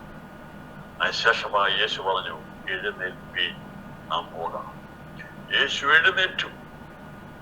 ശത്രുക്കളെ ചിതറിക്കുവാൻ, മുഖം തീയെങ്കിൽ മെഴുകുന്ന പോലെ മൂർച്ഛനെ ഒരുക്കിക്കളയുവാൻ ലാസനെ ഒരുമിച്ചപ്പോൾ ഒരു വ്യക്തിപരമായി വിടുതലാണ് സംഭവിച്ചത്. അതൊരു കുടുംബത്തിന്റെ വിടുതലാണ് സംഭവിച്ചത്. എന്നാൽ യേശു എഴുന്നേറ്റ് അവൻ യാഗമായി തീരുവാൻ വേണ്ടി സമർപ്പിച്ചുകൊണ്ട് യഥാം ദൈവത്തിന് ഇഷ്ടത്തെ ഏൽപ്പിച്ചു കൊടുത്തുകൊണ്ട് അവൻ എഴുന്നേറ്റത് ശത്രുക്കളായിരിക്കുന്നതിനെ, മാനവംശത്തിന്റെ ശത്രുവായിരുന്ന പിശാചിന്റെ വാഴ്ചയെ നീക്കാൻ വേണ്ടിയാ യേശു എഴുന്നേറ്റത്. ഗത്സമനയിൽ യേശു എഴുന്നേറ്റത് എന്നെ വിടുവിക്കാൻ വേണ്ടിയാ, മനുഷ്യവർഗത്തെ വിടുവിക്കാൻ വേണ്ടിയാ. അവൻ എഴുന്നേറ്റപ്പോൾ ശത്രുക്കൾ ചിതറിപ്പോകുവാനിടയായിരുന്നു. അന്നുവരെയും ഒരു മനുഷ്യനും മരണത്തിൽ നിന്ന് രക്ഷപ്പെടാൻ കഴിയാതിരുന്നപ്പോൾ, നിത്യജീവൻ പ്രാപിക്കാൻ കഴിയാതിരുന്നു കഴിഞ്ഞപ്പോൾ കർത്താവായ യേശു ക്രിസ്തു എഴുന്നേറ്റത് ശത്രുക്കളെ ചിതറിച്ചു കളയാൻ വേണ്ടിയാ. ഞാനത് ദീർഘമായി പറയാൻ ആഗ്രഹിക്കുന്നില്ല. അപ്പോൾ യേശു എഴുന്നേറ്റു. അവൻ വീണ് കിടന്ന് പ്രാർത്ഥിച്ചെടുത്ത് എഴുന്നേറ്റത് ശത്രുവിനെ ചിതറിക്കാൻ വേണ്ടിയാ. അവിടെ ഭരണം നടത്തിക്കൊണ്ടിരുന്ന ആധിപത്യം വിട്ടു, മനുഷ്യ വംശത്തിന്മേൽ ആധിപത്യം വിട്ടുകൊണ്ടിരുന്ന, മനുഷ്യവംശത്തെ കീഴാക്കിക്കൊണ്ടിരുന്ന അന്ധകാരത്തിന്റെ ശക്തികളെ ചിതറിച്ചു കളഞ്ഞുകൊണ്ട് മനുഷ്യനെ ക്രിസ്തുവിനോട് ദൈവത്തോട് ചേർക്കുവാൻ വേണ്ടി യേശു എഴുന്നേൽക്കാനിടയായിരുന്നു. അവൻ എഴുന്നേറ്റ് ക്രൂശിനെ വഹിപ്പാനിടയായിരുന്നു. ഇന്ന് രാത്രിയിൽ അവൻ ഗത്സമനയിൽ എഴുന്നേറ്റ ക്രിസ്തുവിനെ ഞാൻ ഇന്ന് രാത്രി വചനത്തോട് വരച്ചു കാണിക്കുക. 68 സംഗീതത്തിൽ പറഞ്ഞു, ദൈവം എഴുന്നേൽക്കുന്നു, അവന്റെ ശത്രുക്കൾ ചിതറിപ്പോകും. ആ ഗത്സമനയിൽ യേശു എഴുന്നേറ്റത് അവരോട് പറഞ്ഞു, ശിഷ്യന്മാർ പറഞ്ഞു, എഴുന്നേൽപ്പി, നാം പോകാം. അതെ, ലാസറിന്റെ വീട്ടിൽ അവന്റെ ഒരു വ്യക്തിപരമായ വിടുതൽ നൽകി ദൈവത്തിന് മഹത്വം വെളിപ്പെടുത്തുക ചെയ്തേക്ക്. കർത്താവ് തന്നെ എഴുന്നേറ്റത്, അവൻ എഴുന്നേറ്റത് നമ്മെ രക്ഷിക്കാൻ വേണ്ടിയാണ്. കാൽവറിയിൽ മനുഷ്യപാപത്തിന്റെ പരിഹാരത്തിന് വേണ്ടി, പരിഹാരമായി തീരുവാൻ വേണ്ടി, ശത്രുവിന്റെ തലയെ തകർക്കാൻ വേണ്ടി, ജയാളിയെ തരാൻ വേണ്ടി, അവനെ ചിതറിച്ചു കളയാൻ വേണ്ടി യേശു എഴുന്നേൽക്കുവാൻ ഇടയാക്കുന്ന ക്രൂശിൽ മരിക്കുവാൻ വേണ്ടി, ഏൽപ്പിച്ചു കൊടുക്കുവാൻ വേണ്ടി അവൻ എഴുന്നേറ്റത് മുഖാന്തരമായി കാണാൻ സാധിക്കുന്നത്. ക്രിസ്തുവിന്റെ മരണം മുഖാന്തരമായി മനുഷ്യവംശത്തെ പിടിച്ചുകൊണ്ടിരുന്ന മരണത്തിന്റെ പാശങ്ങളെ യേശു അന്ന് അവൻ ക്രൂശിൽ മരിച്ചതോടുകൂടി നിത്യജീവന്റെ വഴി തുറക്കപ്പെടുകയാണ്. 3-ാം ദിവസം യേശു മരിച്ചിടത്തുനിന്ന് ഉയർത്തെഴുന്നേറ്റോടുകൂടി മരണത്തിന്റെ പാശങ്ങളെ അഴിച്ച് മനുഷ്യവംശത്തിന്റെ മരണത്തിന്റെ പാശങ്ങളെ നീക്കി സ്വാതന്ത്ര്യം ലോകത്തിന് പ്രഖ്യാപിക്കുവാനിടയായിരുന്നു. രാത്രി 2 കല്ലറകൾ നമുക്ക് മുന്നിൽ നിൽക്കുകയാണ്. ഒന്ന്, ലാസറിന്റെ കല്ലറയ്ക്കൽ യേശു ബേത്യാനിയിൽ നിന്ന് എഴുന്നേറ്റ് ഗ്രാമത്തിൽ വന്നിരുന്നു. അവിടെ അവൻ എഴുന്നേറ്റ് കല്ലറയ്ക്കിലെത്തി. അവിടെ ആ ലാസറിനെ ദൈവം എഴുന്നേൽപ്പിച്ചു. അവന്റെ ശത്രുവായിരുന്ന ജഡമരണത്തിൽ നിന്ന് ദൈവം അവനെ എഴുന്നേൽപ്പിച്ച് ജീവനുള്ളതായി അവരുടെ മുമ്പിൽ ആഹാരം കഴിക്കുന്നതായി മാറ്റിത്തീർത്തു. 2-ാമത്തെ കല്ലറയിൽ നാം കാണുന്നത്, അവൻ നമുക്ക് വേണ്ടി ഗത്സമനയിൽ എഴുന്നേറ്റു പ്രാർത്ഥിച്ച്, രക്തത്തുള്ളികൾ വിയർപ്പായി വരത്തക്കവണ്ണം വീണും ഇരുന്നും കിടന്നും പ്രാർത്ഥിച്ച് യേശു അവസാനം ഏൽപ്പിച്ചു കൊടുത്ത് അവൻ എഴുന്നേറ്റു മനുഷ്യവംശത്തെ രക്ഷിപ്പാൻ വേണ്ടി. ഇന്ന് രാത്രിയിൽ ക്രിസ്തു അന്ന് എഴുന്നേറ്റത് കൊണ്ടാണ് നമുക്ക് ഉയർപ്പുണ്ടായത്. മരിച്ചടക്കപ്പെട്ടത് കൊണ്ടാണ് മൂന്നാം നാൾ ഉയർച്ചെഴുന്നേറ്റ് അവൻ പ്രഖ്യാപിച്ചു അവനാണ് ജീവന്റെ ഉടമയാണ്.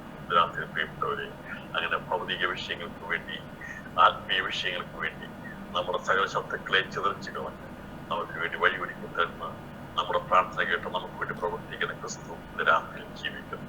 നമുക്ക് വേണ്ടി അവൻ പ്രവർത്തിക്കുന്നു. യേശുവിന്റെ കല്ലറയ്ക്കൽ നിന്ന് അവിടെ നാറ്റമുണ്ടായിരുന്നില്ല.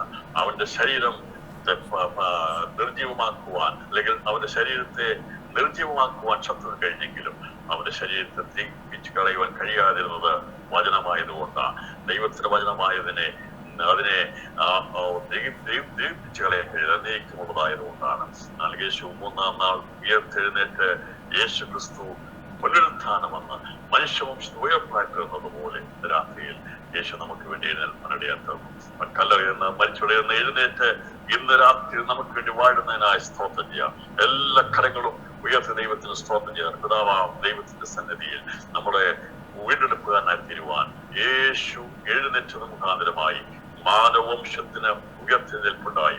നമ്മെ പരാജയപ്പെടുത്തിയിരുന്ന മരണത്തിന്റെയും പാപത്തിന്റെയും പാർശ്വങ്ങളെ, ശത്രുക്കളെ ചിതറിച്ചു കളഞ്ഞുകൊണ്ട് ദൈവം നമ്മളെ രക്ഷിച്ച് അവനോട് അവന്റെ മക്കളാക്കി തീർത്ത ദൈവസ്നേഹത്തിനായി സ്തോത്രം ചെയ്യാം. യഹോവ എഴുന്നേൽക്കുമ്പോൾ ശത്രുക്കൾ ചിതറിപ്പോകുന്നു. അതേ തീയെങ്കിൽ മെഴുകുരുകുന്നത് പോലെ ദുഷ്ടന്മാർ ദൈവസ്നേഹം നശിക്കുന്നു. ദുഷ്ടശക്തികൾ എല്ലാം നശിച്ചു പോകും.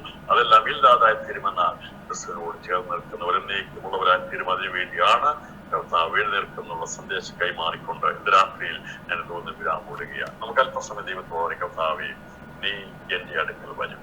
അതെ, നീ എന്നെ ചേർത്ത് കൊള്ളുവാൻ വരും. അന്ന് മാർത്തയുടെയും മറിയയുടെയും വീട്ടിൽ യേശു വന്നപ്പോൾ അവിടെ ഒരു പുനരുത്ഥാനം ഉണ്ടാകുവാനിടയായി തീർന്നെങ്കിൽ, മരിച്ച വീട് അത് സന്തോഷകരമായ ദൈവമഹത്വം വെളിപ്പെടുന്ന ഭവനമായി തീർന്നെങ്കിൽ, യേശു കാൽവരിയിൽ മരിച്ച് അവൻ അടക്കപ്പെട്ട് മൂന്നാം നാൾ ഉയർത്തെഴുന്നേറ്റ് കഴിഞ്ഞപ്പോൾ മനുഷ്യവംശത്തിന്റെ പൂർണ്ണമായിരിക്കുന്ന വിടുതലിന് കാരണമായി തീർന്നെങ്കിൽ രാത്രി നമുക്ക് പറയാം, നമ്മുടെ കർത്താവ് വരുവാൻ സമയമായി. നമ്മെ ചേർക്കുവാൻ യേശു വരുവാൻ സമയമായി. നമ്മുടെ കണ്ണുനീർ മാറുവാൻ, ദുഃഖം മാറുവാൻ സമയമായി. യേശു കർത്താവ് വേഗത്തിൽ വരും. അതെ, അവൻ നമുക്ക് വേണ്ടി അവൻ സ്വർഗീയ സിംഹാസനത്തിൽ നിന്ന് എഴുന്നേറ്റ് വരും നമ്മെ ചേർക്കുവാൻ. നാം അവനെ എതിരേൽപ്പാൻ വേണ്ടി ഒരുങ്ങിക്കൊള്ളുക എന്നുള്ള സന്ദേശം കൂടി കൈമാറിക്കൊണ്ട് യഹോവ എഴുന്നേൽക്കുമ്പോൾ നമുക്ക് എതിർക്കുന്ന ശത്രുക്കളെ ദൈവം അത് മുഖമൂലം ചിതറിച്ചു കളയും. മനുഷ്യവംശത്തെ ഒതുക്കി നിർത്തുവാൻ പരിശ്രമിച്ചുകൊണ്ടിരിക്കുന്ന അന്ധകാര മണ്ഡലങ്ങളുണ്ടെന്നാൽ ക്രിസ്തുവിന്റെ വരവെങ്കിൽ നമ്മുടെ പുനരുത്ഥാനത്തെ തടയുവാൻ ഒരു ശക്തിക്കും കഴിയത്തില്ല എന്നുള്ളതാണ് നമുക്കിവിടെ കാണാൻ സാധിക്കുന്നത്. ഏത് വിഷയമാണ് രാത്രിയിൽ ഫലമായി നിൽക്കുന്നത്? അതിന്മേൽ കർത്താവ് അടുത്ത് വന്ന് കരയേണ്ട ആ വിഷയത്തിന്മേൽ ദൈവം നമ്മളോടുകൂടെ, ആ വിഷയത്തിൽ അവനും നമ്മളോടുകൂടെ കരയുന്നവനാണ്. നമ്മളെ കൈവിട്ടിട്ട് കളയുന്നവനല്ല. നമുക്ക് വേണ്ടി പ്രവർത്തിക്കുന്ന ദൈവത്തിന്റെ പ്രവൃത്തികൾക്കായി രാത്രിയിൽ സ്തോത്രം ചെയ്യാൻ അല്പസമയം ദൈവത്തിന് എല്ലാവരും എഴുന്നേറ്റ് കൊടുത്താണ്. യഹോവ എഴുന്നേൽക്കുമ്പോൾ ശത്രുക്കൾ ചിതറിപ്പോയി. പഴയ നിയമത്തിൽ ദൈവം എഴുന്നേറ്റപ്പോൾ ശത്രുക്കൾ ചിതറിപ്പോയി. അവർക്ക് വാഗ്ദത്തദേശം അനുഭവിക്കാനെത്തുന്ന നേടായിരുന്നെങ്കിൽ പുതിയ നിയമത്തിൽ യേശു എഴുന്നേറ്റത് മുഖാന്തരമായി മരണത്തിന്റെ പാർശ്വങ്ങളായി എപ്പോഴും അദ്ദേഹത്തിരുന്നു. യേശു എഴുന്നേറ്റ മുഖാന്തരമായി പാപങ്ങൾ നീക്കപ്പെടുന്ന ശുശ്രൂഷ ചെയ്യുവാനിടയെത്തുന്നു. ക്രിസ്തു മരിച്ചുകൊണ്ട് ഉയർത്തെഴുന്നേറ്റ മുഖാന്തരമായി നമുക്ക് പുനരുത്ഥാനത്തിന്റെ വഴി സ്വർഗീയ പ്രത്യാശ ദൈവം നൽകി. അങ്ങനെയെങ്കിൽ അവനെ വിശ്വസിക്കുന്നവർ മരിച്ചാലും ജീവിക്കും എന്നുള്ളത് കർത്താവ് നമുക്ക് കാണിച്ചു തന്നു. അതിനായി സ്തോത്രം ചെയ്യാം. നമ്മുടെ എല്ലാ ശത്രുക്കളെയും കർത്താവ് നീക്കി. അത് ഭൗതിക മണ്ഡലത്തിലാണ്, താല്പര്യ മണ്ഡലം, ശാരീരിക മണ്ഡലം, ഏത് വിഷയമാണെങ്കിലും രാത്രിയിൽ ക്രിസ്തു നമ്മുടെ അടുക്കൽ വന്നിരിക്കുന്നുണ്ട്. ഒരു വിടുതലായി തീരുവാൻ ദൈവത്തിന്റെ സാന്നിധ്യം അനുഭവിക്കുന്ന ഇരിക്കുന്ന സ്ഥലത്ത് ക്രിസ്തുവിന്റെ സാന്നിധ്യം ഇറങ്ങി വന്നിരിക്കുന്നുണ്ട്. അതെ, ദീർഘനാളുകളായി പ്രാർത്ഥിച്ചിട്ട് പലപ്പോഴും മാർത്തയെ പോലെ മറിയെ പോലെ കരഞ്ഞുകൊണ്ടിരിക്കുന്ന ആരെങ്കിൽ അവർക്കാർക്കും അന്ന് അവിടെ കരച്ചിൽ. എന്നാൽ യേശു അടുക്കൽ വന്നപ്പോൾ അവൾ അവസാനമായി വിഷയത്തിന് വേണ്ടി കരഞ്ഞു. യേശു കൂടെ കരവടിയായി തീർന്നു. അതിന് വിടുതലായി തീർന്നത് പോലെ ഇത് രാത്രി ക്രിസ്തു വിഷയം ഏറ്റെടുത്ത് നമ്മുടെ കണ്ണുനീർ തുടയ്ക്കുന്ന, ആശ്വസിപ്പിക്കുന്ന ആ കർത്താവിന്റെ കരത്തിന്റെ ശക്തി ആവരിക്കുന്നു. നീ കരയുന്ന വിഷയത്തിൽ ദൈവം മറുപടി തരുമെന്നുള്ള ദൂത് പ്രഖ്യാപിച്ചുകൊണ്ട് ആ ശത്രുക്കൾ ചിതറിപ്പോകുന്ന നമ്മുടെ കാര്യങ്ങൾ തടഞ്ഞുകൊണ്ടിരിക്കുന്ന ഏത് തടസ്സമാണെങ്കിലും അതിനെ നീക്കി യേശുവിന്റെ കഥ നമുക്ക് വേണ്ടി പ്രവർത്തിക്കുന്നതിനായി സ്തോത്രം ചെയ്യാം. എല്ലാ ഉപരിയായി കർത്താവ് വരുമ്പോൾ അവരോട് ചേരുവാൻ വേണ്ടി നമ്മെ എതിരേൽക്കുവാൻ ശക്തീകരിക്കുന്ന ദൈവത്തിന്റെ പരിശുദ്ധമാവനായ സ്തോത്രം ചെയ്യാം. ശത്രുക്കൾ ചെതറിപ്പോകും, പാതപീഠമായി തീരും. അങ്ങനെ കർത്താവ് അത്ഭുതങ്ങളെ ചെയ്യാൻ പോകുന്നതിനായി നന്ദി. ദൈവത്തിന് സ്തോത്രം കരയുന്നു. ഈ വചനങ്ങളാൽ ദൈവമായ കർത്താവ് നമ്മെ ധാരാളമായി അനുഗ്രഹിക്കട്ടെ.